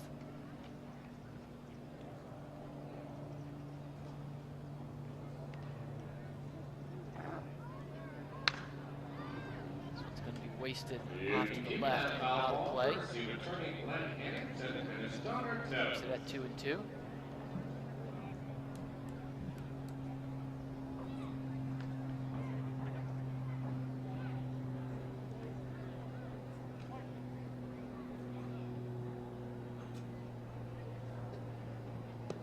Two cut on and missed.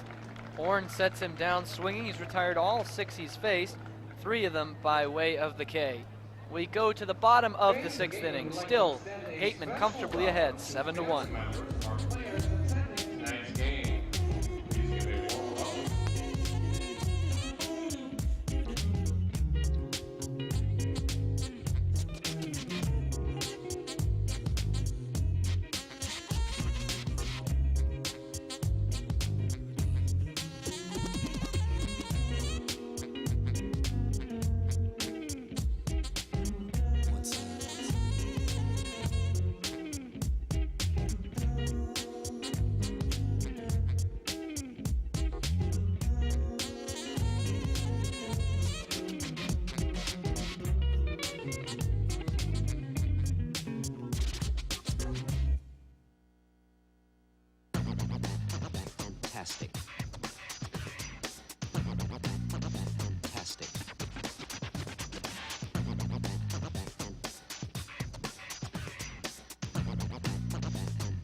Welcome back to Plainfield WCTV, covering tonight's action. Wareham Gatemen baseball. I'm Javik Blake, stepping in for Cam Stewart. The Wareham Gatemen coming to bat here in the bottom of the sixth, up 7-1 in this one after that offensive explosion.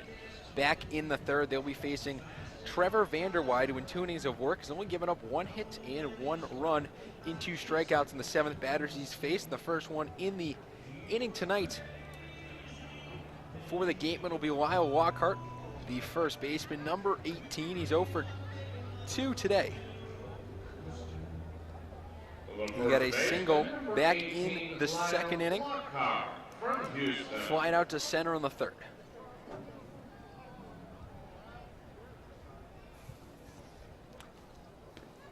And the first pitch here inside for ball 1.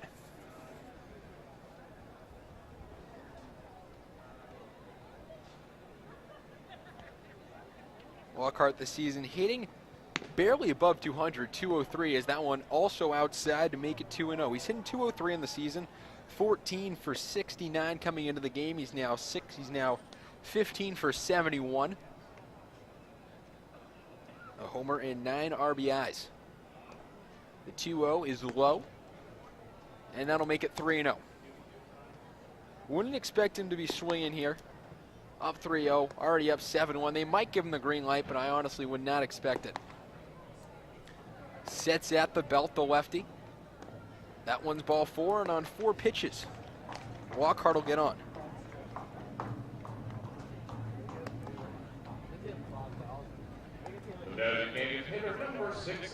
The second time tonight the leadoff hitter has reached for the Wareham Gatemen. The last time they did it was that 3rd inning where they scored 6 runs on 5 hits. What an inning that was for the Gatemen. They really came out firing. And they blew this one wide open, and they've really been able to coast since. 1 run tacked on in the 5th. The Bourne came back, answered not so much. Back in the 4th is that one into right field. And back-to-back mental reach bases. Paven Parks, the man who is up, the DH, will get on. And that'll bring up Ryan Kreidler, the shortstop from UCLA. 1 for 2 tonight, struck out back in the 4th. Got a single back in that 3rd inning, which every single game came up to bat. And 1, 2, 3, 4, 5, 6 of them reached base.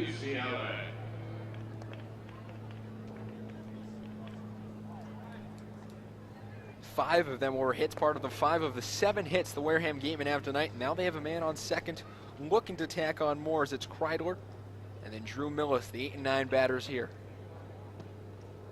First pitch here, a swing and a miss to bring it to 0-1.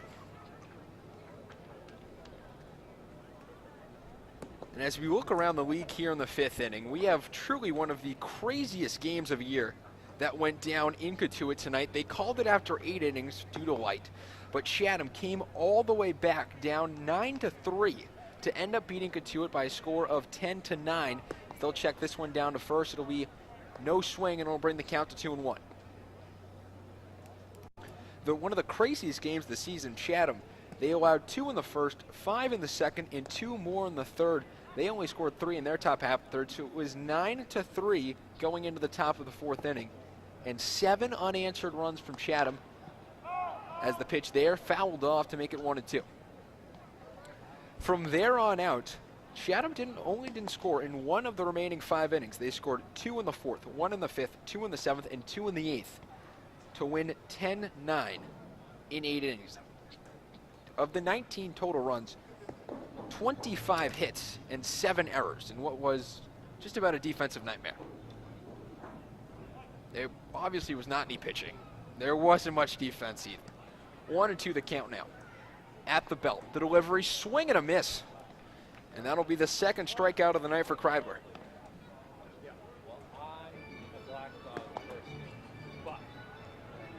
That'll bring up Drew Millis, the 9-hole hitter, the catcher.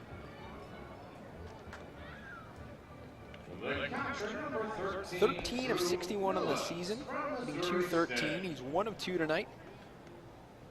Grounded out to 3rd in his last plate appearance.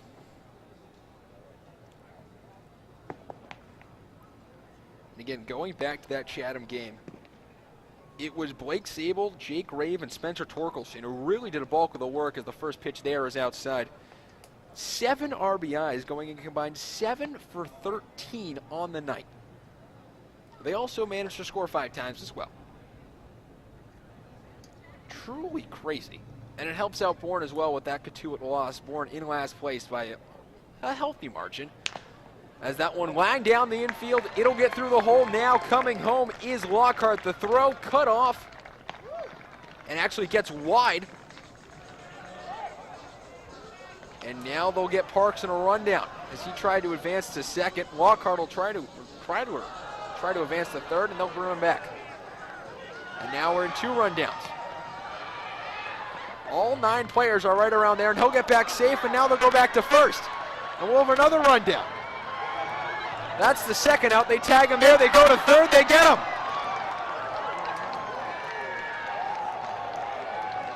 I guess when you're down by 7, you can do a 9-player rundown and create magic on a baseball field. So that'll end the 6th inning. We'll recap it in the top of the 7th, but for now, a run scores in the RBI single by Drew Millis. 2 guys get thrown out in one of the craziest pickles we've seen all year. And it's 8-1 through 6 right here explained.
Welcome back, Splain Field. Top of the 7th here, and to just recap how that last inning ended.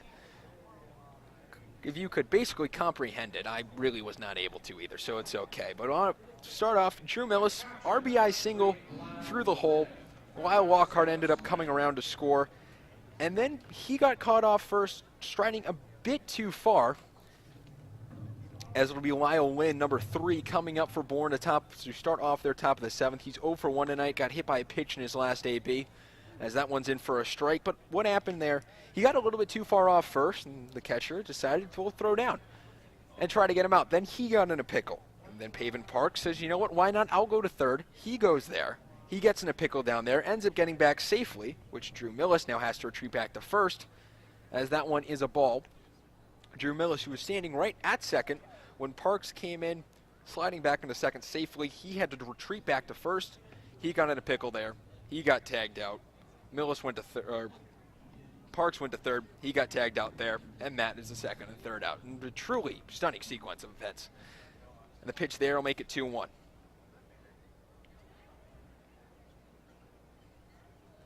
A confusing play nonetheless.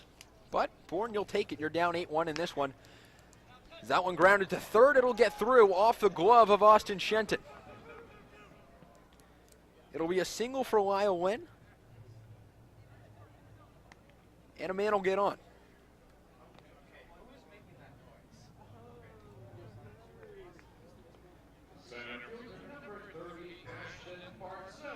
Ashton Bardzell comes up as Austin Shenton on that play. A wicked hopper down the third base line. He just couldn't handle it. And it retreated into left field. Where Jacob Goldfarb able to grab that one. Ashton Bardzell. First pitch in there is a ball. And it'll be 1-0 with a man on.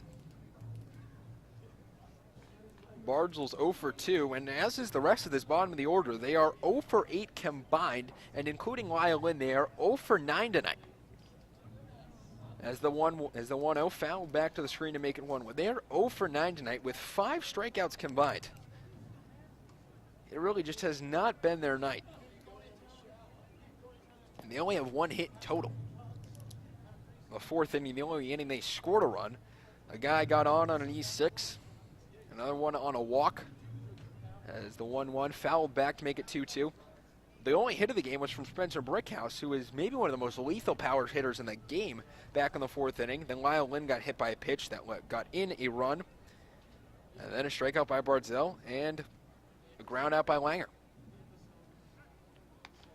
The throw over to first to check on Lynn.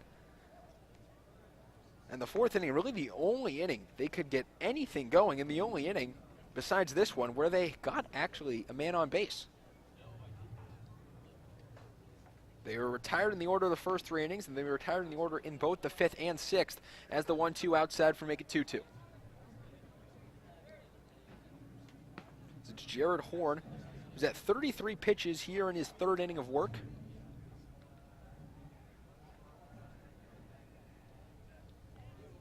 The righty from the stretch steps off, and Lynn will retreat back to first. 2-2 the count, 8-1 here in the top of the 7th. And the big game going on in Hyannis right now, the Wareham Gatemen have to be paying attention to. Hyannis is leading that one 4-1. As that one lined out to Collins. And yet another hit, 2 straight hits for the Bourne Brave. Bardzell gets on, and they'll bring up David Langer. In the bottom 4 of the order, for the first time tonight, we'll have a man on base. Just the 3rd hit tonight.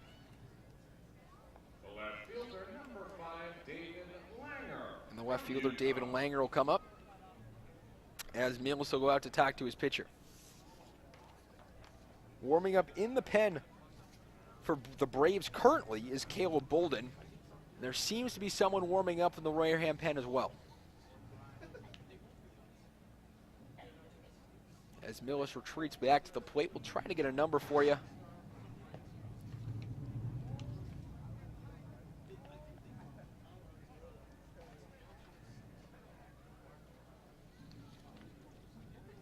As David Langer comes up with nobody out here in the top of the 7th. First pitch outside for ball 1. But as I was saying before, the big game that happened tonight, Orleans and Hyannis. Hyannis ended up winning that by a score of 4-1. And if you're the Wareham Gatemen, you need them to lose. They are only 1 point behind them in the standings, heading towards this All-Star break. They have 1 game tomorrow, and then they're off for 2 straight days as the 1-1 fouled away to make it 1-2. It's this All-Star break coming up, which is late in the season as compared to most leagues. It comes with the Wareham Gatemen playing almost 3/4 of their schedule. The count here 1-1, but Hyannis only leads them by 1 point in the standings. They bump it up to 3. Gatemen, you'd think they'd win this, and they'd go back to each being 1 point behind each other as the 1-1 fouled away to make it 1-2.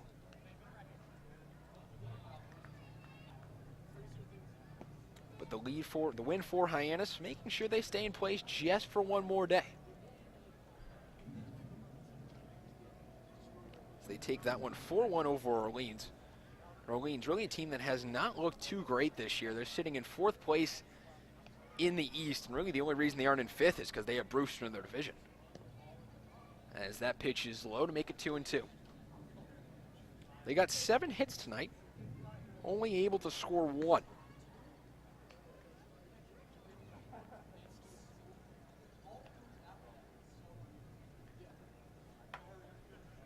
Two into the count. Langer at the plate, the righty. The pitch delivered, and that one slapped into right. Collins has it. They'll wave home. Lynn, and they'll cut it off at second. An RBI single for David Langer.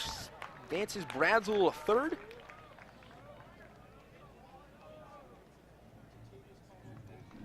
And the score, 8-2.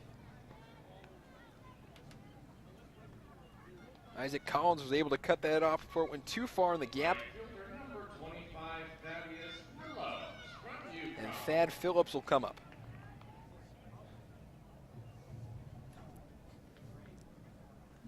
Fortunately for the Gatemen, that was cut off by Collins before it went to the wall. Idens was right behind him. But if that one all had gone by Collins and went to Idens, you would have thought without a doubt Ashton Bardsell would have scored.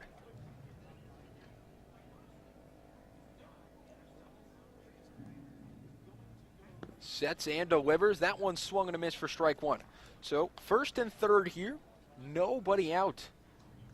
And the Bourne Braves threatening here, down by 6.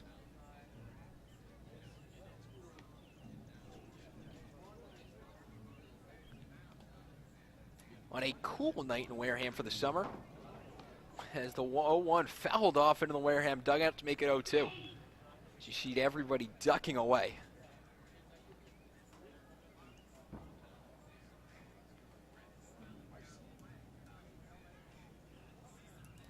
And Thad Phillips with the count 0-2, trying to avoid striking out for the third time tonight, as he fouls that one off to keep it at 0-2. Cooper Johnson, the 9-hole hitter, standing on deck, who's fared just about as well as Thad Phillips. 2 strikeouts, 1 swing and 1 looking, just a tad better than Phillips. Both of his has been looking. The 0-2. On the outside corner, he's rung up for the 3rd time tonight. Caught looking for the first out of the inning. What a night of awfulness for Thad Phillips. Cooper Johnson now coming to the plate.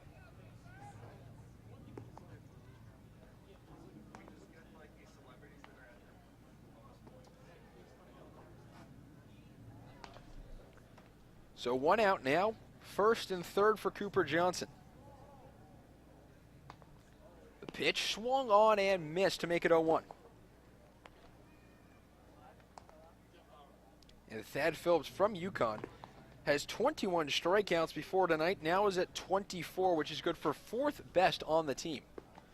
But I don't really know if you could have 4th best for a category of striking out. But anyways, he's 4th on the team in it. Check on over to first, count 0-1. Johnson, meanwhile, is 0 for 2. With both of them strikeouts, his strikeout total up to 18 on the season, and Jared Horn trying to make it 19. A strike there to make it 0-2, and Horn 1 pitch away from getting out of a tricky jam here with first, or almost getting out of a tricky jam. A ground ball would get him out of a tricky jam, as there is 1 out. First and third, here on the top of the 7th. The pitch swung on and missed, and the bottom of the order tonight for the Bourne Braves has been nothing short of atrocious, as Cooper Johnson strikes out for the 3rd time tonight, and Thad Phillips and Cooper Johnson combined have gone 0 for 6 with 6 strikeouts, 4 of them looking, which is just awful. As it's Tyler Fitzgerald who will come up to the plate, 0 for 3 on the night, trying to get a hit and get 1 run in. 2 runs on 3 hits for the Bourne Braves, 8 runs on 9 hits for the Wareham Gatemen. As Millis able to block that one in the dirt. As the count runs to 1-0. Fitzgerald, his last time up, flew out to center. In the 4th, he grounded out to short, and in the 1st, he struck out, which has seemed to be becoming a theme for the Bourne Braves here tonight. Lots of strikeouts. As the second pitch of the AB in the dirt for a ball.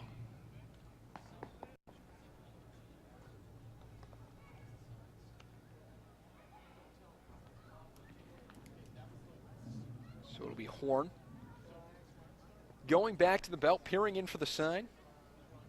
He's pitched 2 2/3 innings, 5 strikeouts, 9 strikeouts total for Gatemen pitching tonight. Big leg kick and delivery outside corner, strike 1. And it'll run to 2 balls and 1 strike with Anthony Prado on deck.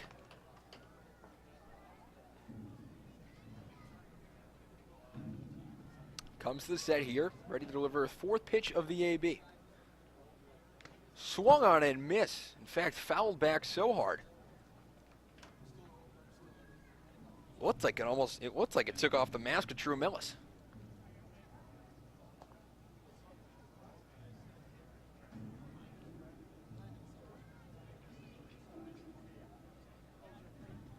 Two the count, 2 outs.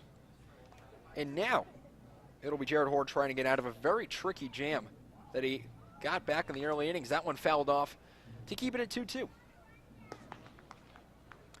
Bardzel's at third. Langer, who got the RBI single for the 3rd batter of the inning, which was 3 straight singles in a row. That started off the inning that was able to push across a run for the Bourne Braves. Followed by 2 straight strikeouts, and Horn trying to make it 3 straight. The pitch way inside, rang up what looked like close to his helmet for ball 3, and that'll make it full. 3 balls, 2 strikes, 2 outs the count. 3 balls and 2 strikes the count with 2 outs. 8-2 the Wareham Gatemen leading 1st and 3rd. Jared Horn on the hill. The righty facing the lefty, facing the righty at the plate, Tyler Fitzgerald. Millis is behind the plate. And here we go, the pitch. Umpire gave it a hard look, but it'll be ball 4, and now it'll be the bases loaded for 2-3-4 in the order. Langer will take a jog to second. Fitzgerald will walk to first. And Bardzel will stay continuously at third.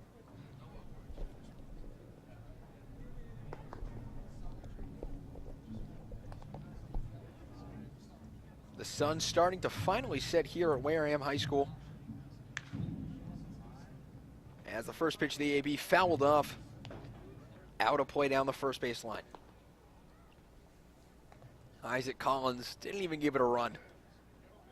And a new helmet as well for Anthony Prado. He's gotten on base twice tonight. Unfortunately, has not gotten a hit. Walked back in the first, got caught stealing at second, which ended the first inning. Reached on an E6, the only error of the game, by the Gatemen in the 4th. And in the 6th, grounded out to short. Count here 0-1, which Horn has done quite a good job this inning of getting ahead hitters. It's just been later on in those ABs where he's been faltering. Another ball in the dirt. Millis really getting his work, and will block that one off the chest protector. Once again, saved about 3 runs this inning, just from blocking. Which really, if you're a catcher, that's probably one of the most important skills to have. It's one of the ones you pride yourself the most on, which is that ability to block. And he's shown it quite well here. The count 1-1.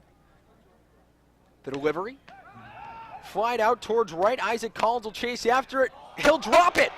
Goes off his glove, and now all 3.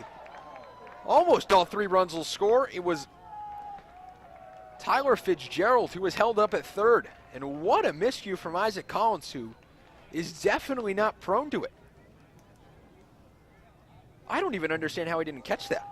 Quite an impressive feat.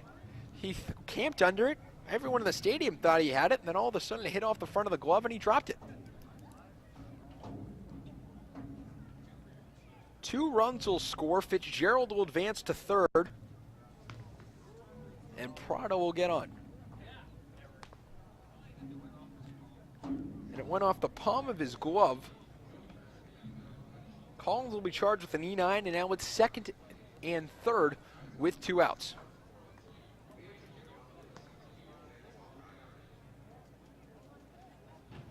There'll be a meeting on the mound now. Pitching coach for the Gatemen coming out. No motion to the bullpen yet they have yet another guy up in the pen.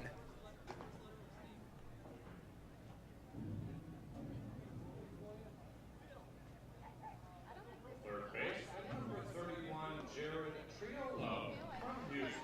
Jared Triolo will come up to the plate, trying to fare just as well as Bourne hitters have been doing this inning. He's 0 for 2 tonight, walked back in the fourth.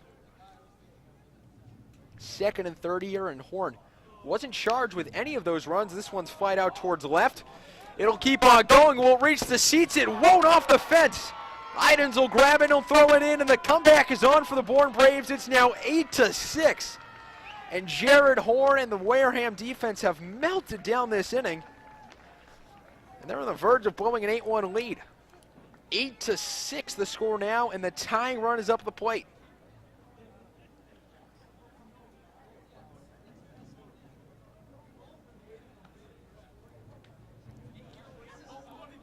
A double for Triolo, and now they'll take you out Horn. No surprise, the ninth batter of the inning, Spencer Brickhouse, who has just been one of the most insane power hitters in this entire league. 7 extra base hits of his 31 hits. He's batting .267. He's got an OBP of .341. And they'll make a call to the pen. And we'll go to break. A huge comeback on for the Bourne Braves. Currently it's 8-6 here with 2 outs, a man on second here in the 7th.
Welcome back to Spillane Field here in the top of the 7th, which has just been a crazy inning for the Bourne Braves. They've scored 5 here on 5 hits,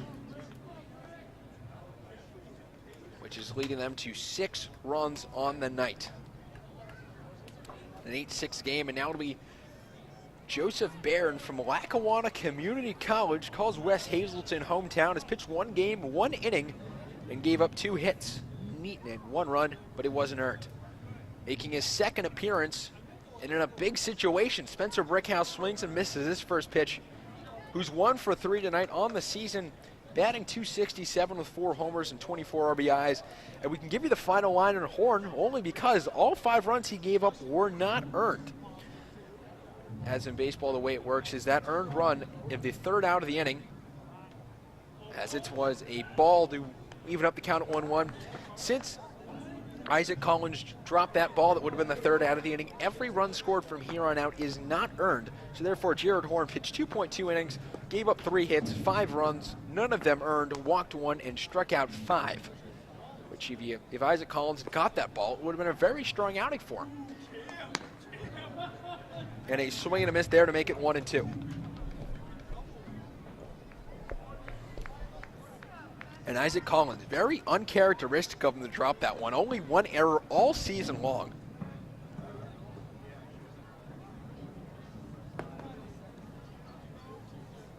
Hasn't really set in motion this entire inning. Allowed 2 to score to make it 8-4. Triolo doubled there. Now the count 1-2 with 2 outs here. And all the Wareham Gatemen need, lost in all this, they just need 1 more out. All they need. Right now, it's 1 more strike, and the inning will be over. The lefty at the belt, the pitch. This one flied up high in the infield. Lyle Lockhart Jr. will settle under it. Valenzuela will call him off and catch it, and there, that will end a nightmarish inning for the Wareham Gatemen. We end here through 6.5. It's 8-6. 5 runs. With Dr. Alazizi.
Welcome back to Spillane Field here for the bottom of the 7th. 8-6 the score after a furious comeback by the Bourne Braves last inning. New pitcher on the hill for Bourne. It'll be Caleb Bolden, number 29, the 6'2", 290-pound righty from Texarkana, Arkansas. Goes to Arkansas Fayetteville. In one game he pitched 2.1 innings, gave up 2 hits, 1 earned run, struck out 3 and walked 1, sporting a 3.86 ERAs. He'll face the top of the order of Isaac Collins, Zahid Valenzuela, and Austin Shenton.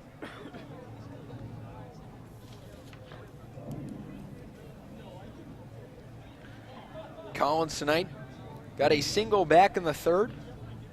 He's 1 for 3 on the night.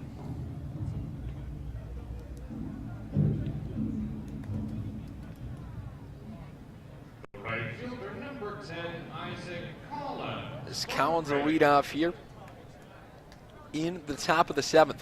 The bottom of the 7th, that is. That pitch at the knees, looks like it might have been a strike, was ball 1. 1-0 the count. The sun finally going down, the lights on full effect here at Spillane Field. And a great crowd on hand as well as a swing and a miss there to make the count 1-1.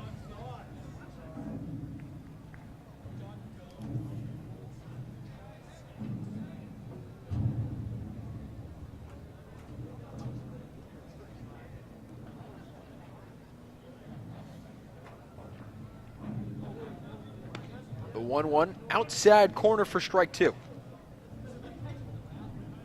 1-2 the count to Collins. Zahid Valenzuela, the second baseman, on deck.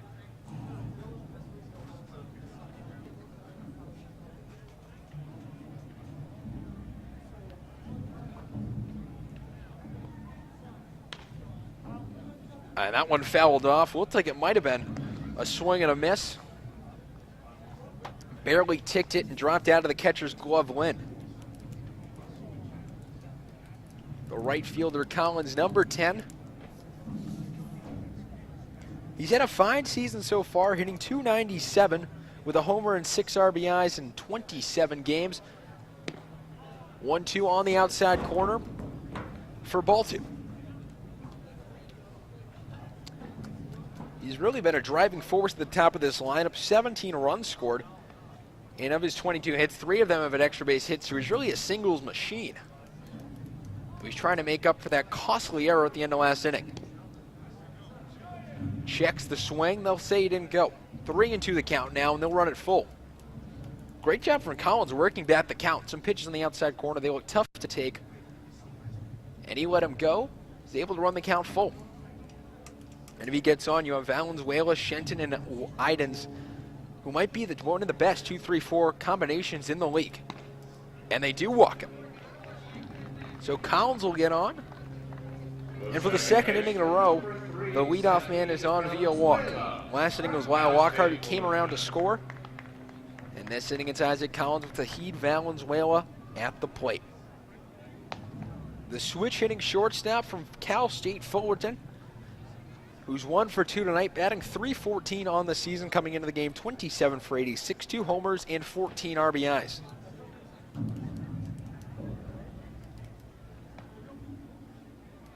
Sporting a .372 on base percentage as well. At the belt, the delivery, outside corner, strike 1.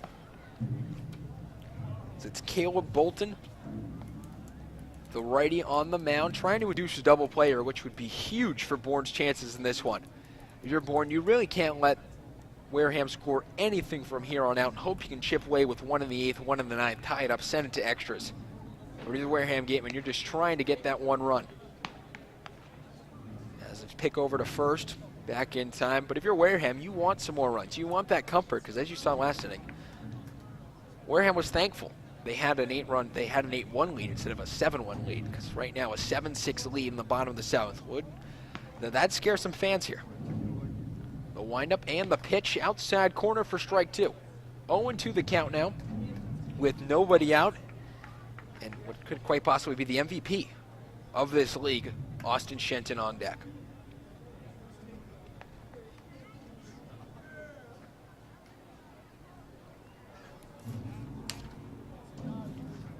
Bolden at the set. Collins with the lead off first. Light kick and fire. Fouled straight back. That'll keep the count at 0-2, and one of the ball boys running out to get it.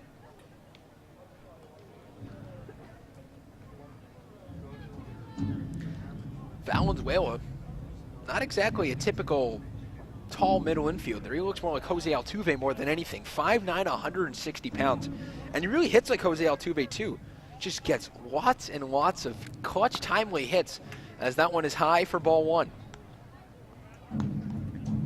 And he's done that plenty of times this season. Of his 27 hits, 8 of them have been extra base hits. And he really has fit more that mold of a player like Jose Altuve, one of that 5-tool players. The only thing he does not have is a stolen base to his name this year. He's 0 for 4 on stolen bases. But he's done a great job getting those hits in timely situations, and this is one here. Fouled off the school down the third base line. A wicked liner fouled off.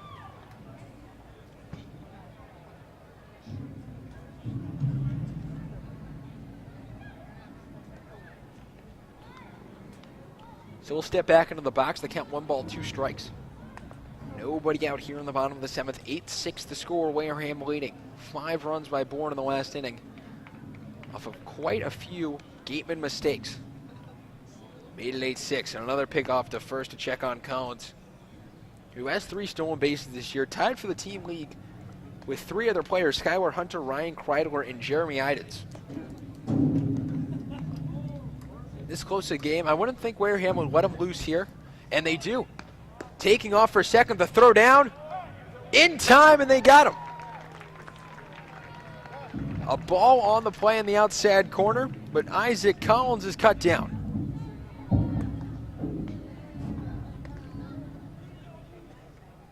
And just like that, a threat from the Wareham Gatemen is neutralized.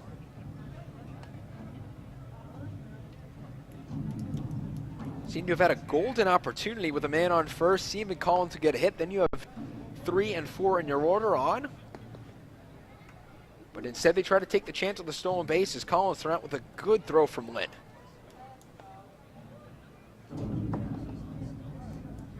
A very close play as you've seen on replay. But the tag seemed to have just gotten onto him. Now it'll be the home plate umpire having a word with the Wareham bench. And Don Sneddon will come out to have a word with him. Looks like he might have been unhappy with the call. But he'll come out to talk with the umpire nonetheless.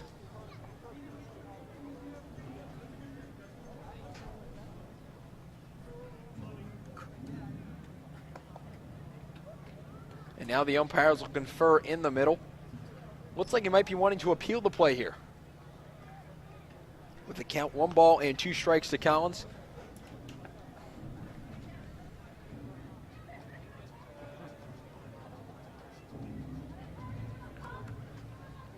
And with the umpires meeting, it'll give us time to go around the league. Brewster and Ware at YD tonight pulling off quite an upset.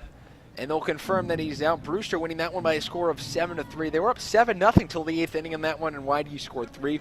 We already told you about the craziness that was the Chatham Anglers Katuitt Kettleers game. A 10-9 final. Orleans losing to Hyannis. We highlighted that one as well. A big game in the eyes of the Wareham Gatemen. A 4-1 Hyannis victory. And the only other game that is currently live is the Harwich Mariners and the Falmouth Commandeers. As the 2-2 flight out to center, Bardsdale is under, and he'll make the catch. And that'll be the second out of the inning. Austin Shenton, who is 1 for 3 tonight, will come up to the plate. The only other game currently live, as I said, it's Harwich leading Falmouth by a score of 2-0 in that one. Harwich, in that game, that was scoreless through 4.5, and Harwich scored 2 runs in the bottom of the 5th, and that is all the scoring they needed. The pitch there looks like it might have hit Shenton. And they say it does, and he'll walk down to first base and a hit by pitch, and that'll bring up Jeremy Idens. The center fielder, number 7, Jeremy Idens. Idens double back in the 3rd. Sacrifice fly in the 5th and grounded out to short in the 2nd to make him 1 for 2 on the night with 2 RBIs. Tacked on that 7th run for the Gatemen back in the 5th. It was a deep fly ball to right field as well. Out towards the warning track. Phillips was able to settle under it, but it scored Zahid Valenzuela, who got on earlier in that inning via double.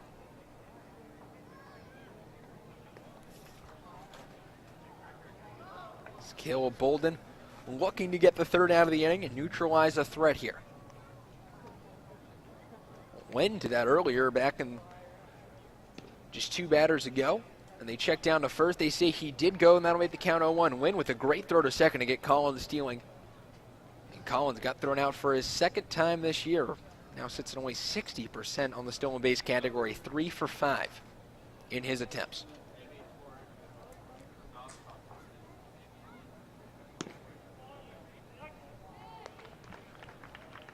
And another strike called its own to Idens. Had himself a night with 2 RBIs, and he also has 2 more RBIs, adding to his season total of 24.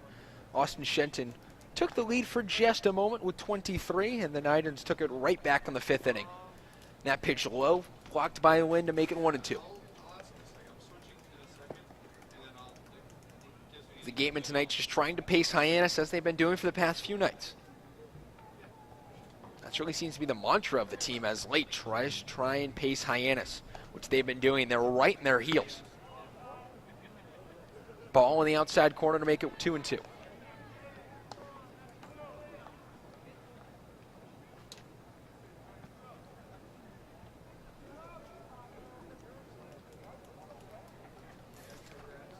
It'll be Bolden stepping back on the mound, the righty with the count at 2-2, trying to finish off Idens. If Idens gets on, Goldfarb is on deck. The pitch. Swung on and missed. That'll end the inning. And that'll end the 7th as we go to the 8th. A strikeout, the first one of the night for Bolden. We'll end the 7th in the score here, 8-6 here at Bourne.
Welcome back. Top of the 8th here at Spillane Field. 8-6 lead for the Wareham Gatemen.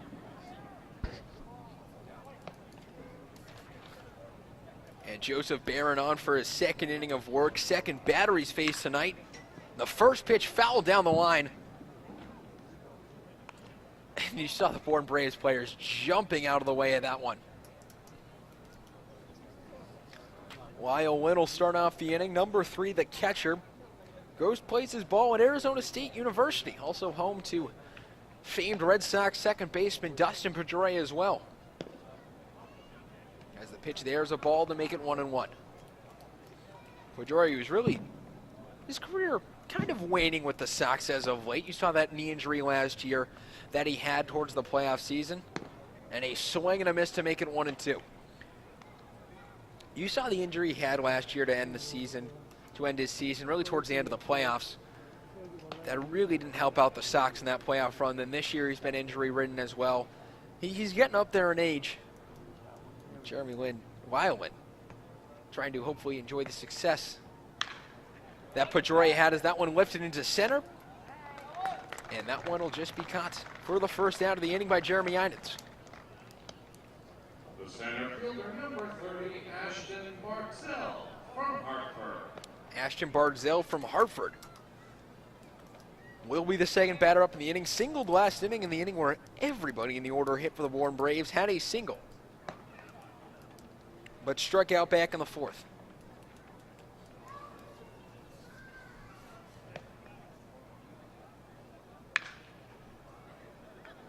First pitch fouled off, out of play to make it 0-1.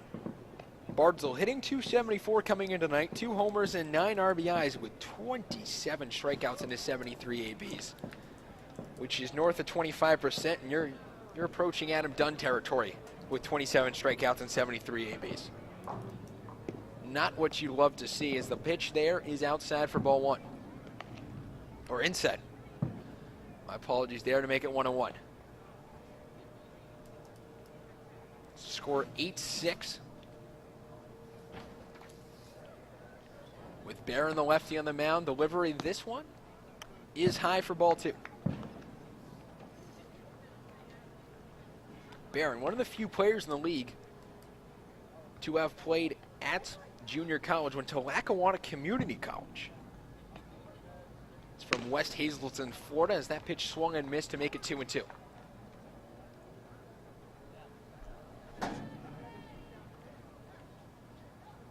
Try and record the second out of the inning with Ashton Bartzell. David Langer is on deck. And he'll induce a swing and a miss. Gets the strikeout for the second out of the inning. And the 10th strikeout by Gatemen pitching as well. That'll bring up Langer, who's 1 for 3 singled last inning, part of the Lynn, Bardzo, and Langer connection. 3 straight singles to lead off the last inning. RBI, got an RBI when he scored a Lynn. When Lynn went second to home on a deep double, on a deep single from David Langer, as that first pitch is low for ball 1. The Gatemen pitchers having some fun in the bullpen. They're throwing around a volleyball out there. They're actually playing a game of volleyball on the fence. As the pitch there is a ball. There's a fence right behind their bullpen. They've decided to play a volleyball game with the fence as the net, which is quite impressive and quite intuitive. All the props to them. A genius idea from the Gatemen bullpen, which gives you a glimpse into the life of a bullpen pitcher. This one fouled down the line. Collins will be there to grab it, and that'll end the 8th. 1-2-3 go the Bourne Braves as we head to the bottom of the 8th. The Gatemen still leading this one by a score of 8-6 right here on WCTV.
Welcome back. Wareham Gatemen baseball here on WCTV here in the bottom of the 8th inning. 8-6 the score. The Wareham Gatemen lead. Hopefully, they are hoping this is the last time they come to bat tonight, hoping to get an extra run or two to add that cushion as they go to the top of the 9th. It'll be 5, 6, 7 in the order. Goldfarb, Lockhart, and Parks coming up in the order to face Caleb Bolden in his second inning of work. Bolden last inning didn't give up a hit, walked the first batter, Isaac Collins, who was subsequently thrown out at second. Saheed Valenzuela flied out. Austin Shenton was hit by a pitch as the count now even up at a ball and a strike, and Idens is able to strike out to end the inning.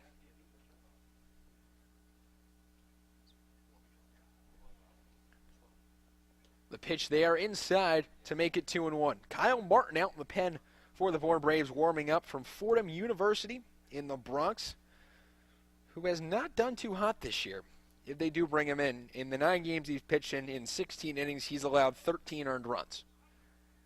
And the count now to 2-2, which 13 earned runs in 16 innings is not at all where you want to be if you're a pitcher. From the windup, the 2-2. Outside to make it 3-2. It'll be a full count now, 8-6 here in the 8th inning. With Lyle Walcart on deck. Goldfarb yet to reach base tonight is 0 for 3 with 2 ground outs, a second and a strikeout. And they'll ring him up again, the second straight AB of a looking strikeout and the second straight strikeout from Caleb Bolden. Looks like it might have been low for ball 4. That's actually happened twice tonight to both the Bourne Braves and the Wareham Gatemen as Goldfarb rung up on strikes for the first out of the inning.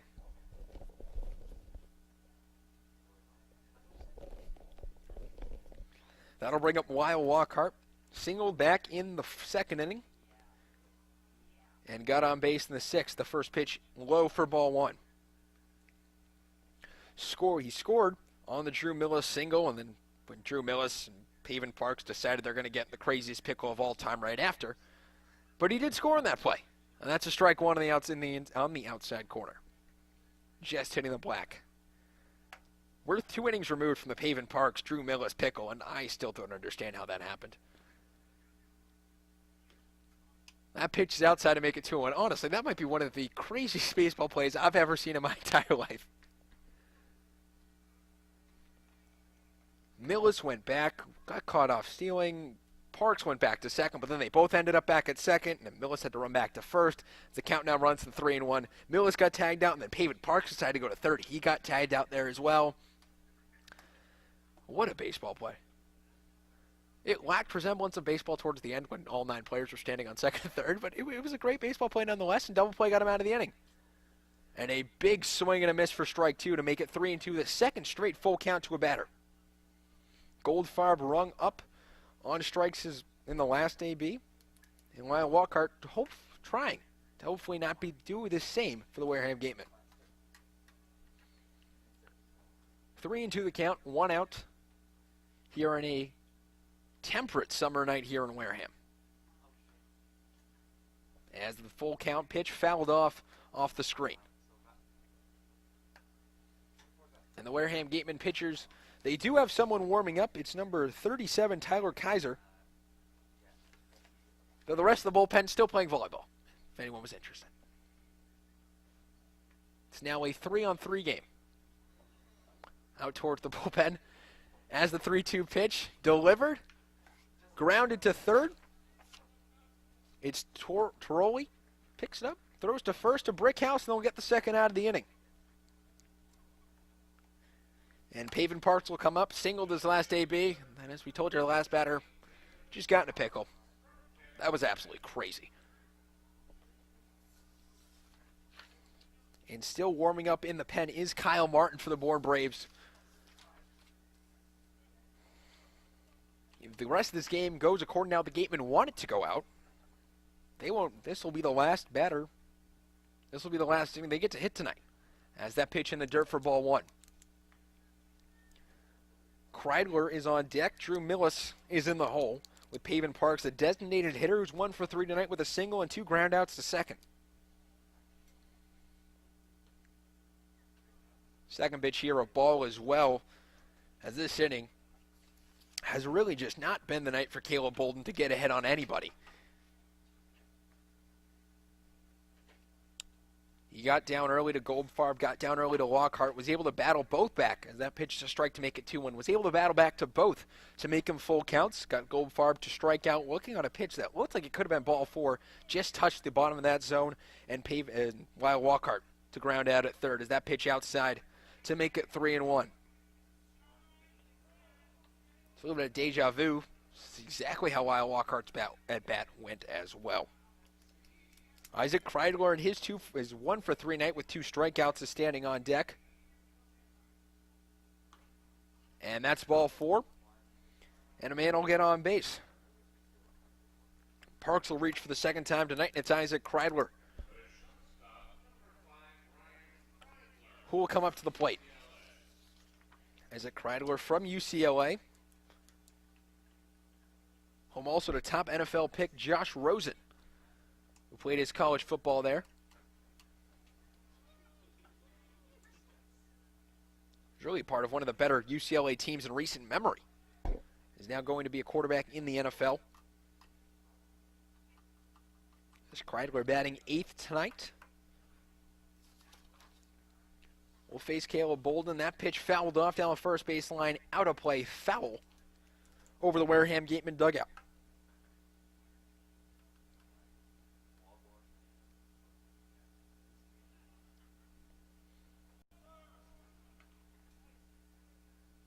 Oh, 0-1 the count now with 2 outs. Parks leading off first. The pitch, a low ball. Lynn didn't even try to frame it. And it'll be 1-1.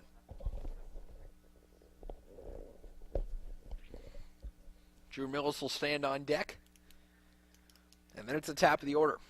The Gatemen hoping they can get there and maybe put on an insurance run or two.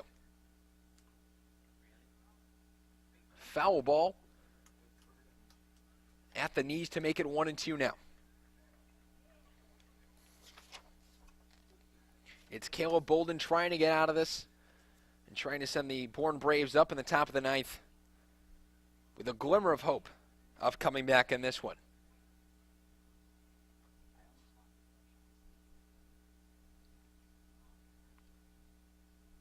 The pitch here. A strike, and they throw back to first. He's safe, but it doesn't even matter as a strikeout to Kreidler, his third strikeout tonight, will end the inning. So the score 8-6 as we go to the top of the ninth. Time to bring it home for the Gatemen here on WCTV.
Welcome back to Wareham Gatemen Baseball on WCTV.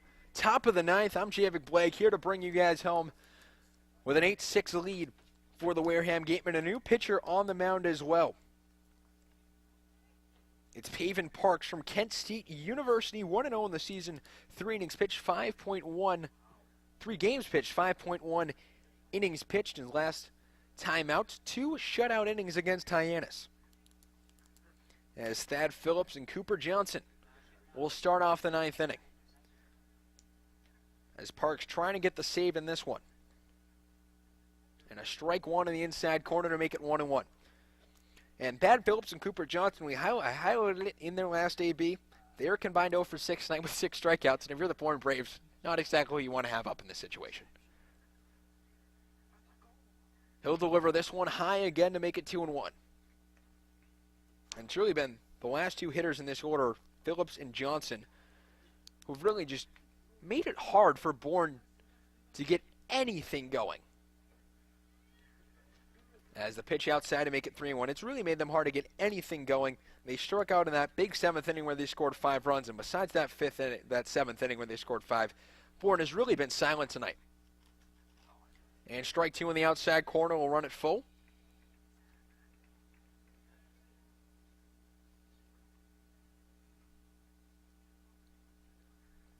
The leg kick and delivery.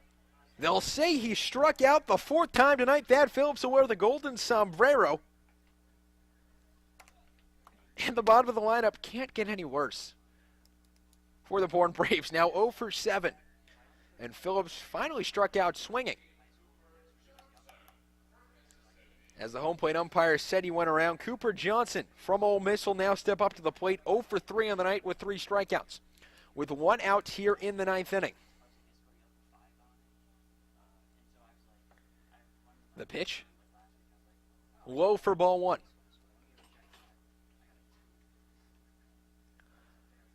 Zahid Valenzuela standing deep in the second base hole, playing almost on the grass. And the pitch here inside to make it 1-1.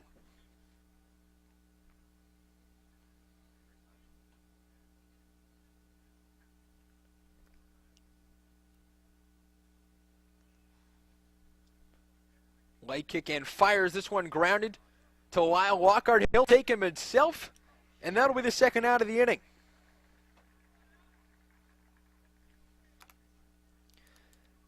And now it'll come down to the final batter of the night, Tyler Fitzgerald, representing the last hope for the Bourne Braves. If he gets on, it's Anthony Prado, who can try and tie it up.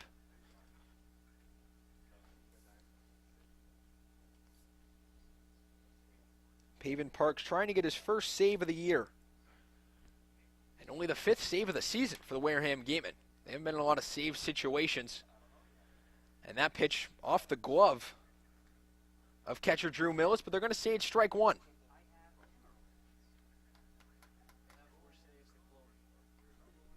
The Gatemen, really the closing role has been one of the weaknesses of the team. In the 8 save opportunities, they've blown half of them, which seems to be more like the 2017 San Francisco Giants, if anything, who just could not seem to hold a lead or to save late in games no matter what. But unlike the Giants, the Gatemen are in 2nd place and trying to pace the Hyannis Harbor Hawks. That's a swing and a miss to make it 0-2. And Tyler Fitzgerald 1 strike away from having this game ended, and the Bourne Braves' chances completely smothered. So it'll be 0-2 with 2 outs here in the top of the 9th. It's Pavin Parks on the mound. The pitch fouled off, and we'll get to do it again. Parks on the mound, the righty. Fitzgerald at the plate. He's a righty as well. A righty-on-righty matchup. And he's hit .282 in the season, but what he's done tonight, 0 for 3 and a walk in his 5th plate appearance. From the windup, the light kick fires. That'll be low, 1-2. And then now sparse Gateman crowd, hoping that Pavin Parks can end this one. The righty once again will do it from the windup. Light kick, fire, and another foul ball. This one off to the first base side once again. And Tyler Fitzgerald working quite the AB here. A 5-pitch AB.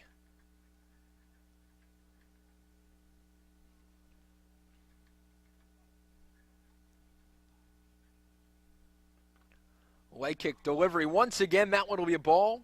Low. To even up the count at 2-2.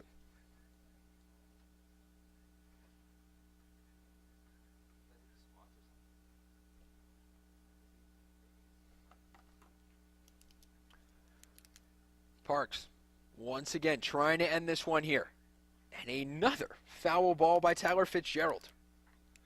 Working a long AB as the next pitch will be his 16th of the inning.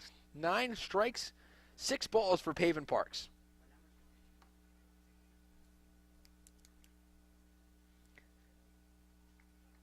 So he said Fitzgerald 0 for 3 in the night. Trying to get something going here as he lunges that one as that one goes foul. Over the backstop to keep this one alive. Now a 8-pitch AB. And the count still stuck at 2-2. The Gatemen trying to get their 20th win of the season here. And they're 1 strike away from going to 20-11-3. 20-11-1 on the season.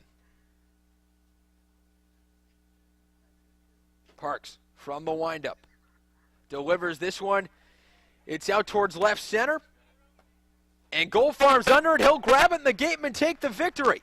8-6 the final. Pavin Parks ends up with the save.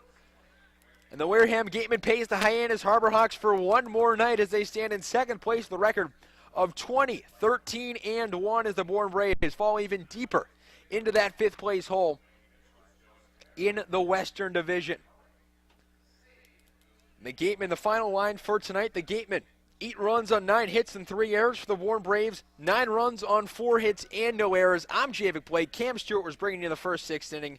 I brought you the last 3. We'll see you tomorrow night where the Gatemen will be right back at it. The final score tonight, the Wareham Gatemen 8, the Bourne Braves 6. This is WCTV.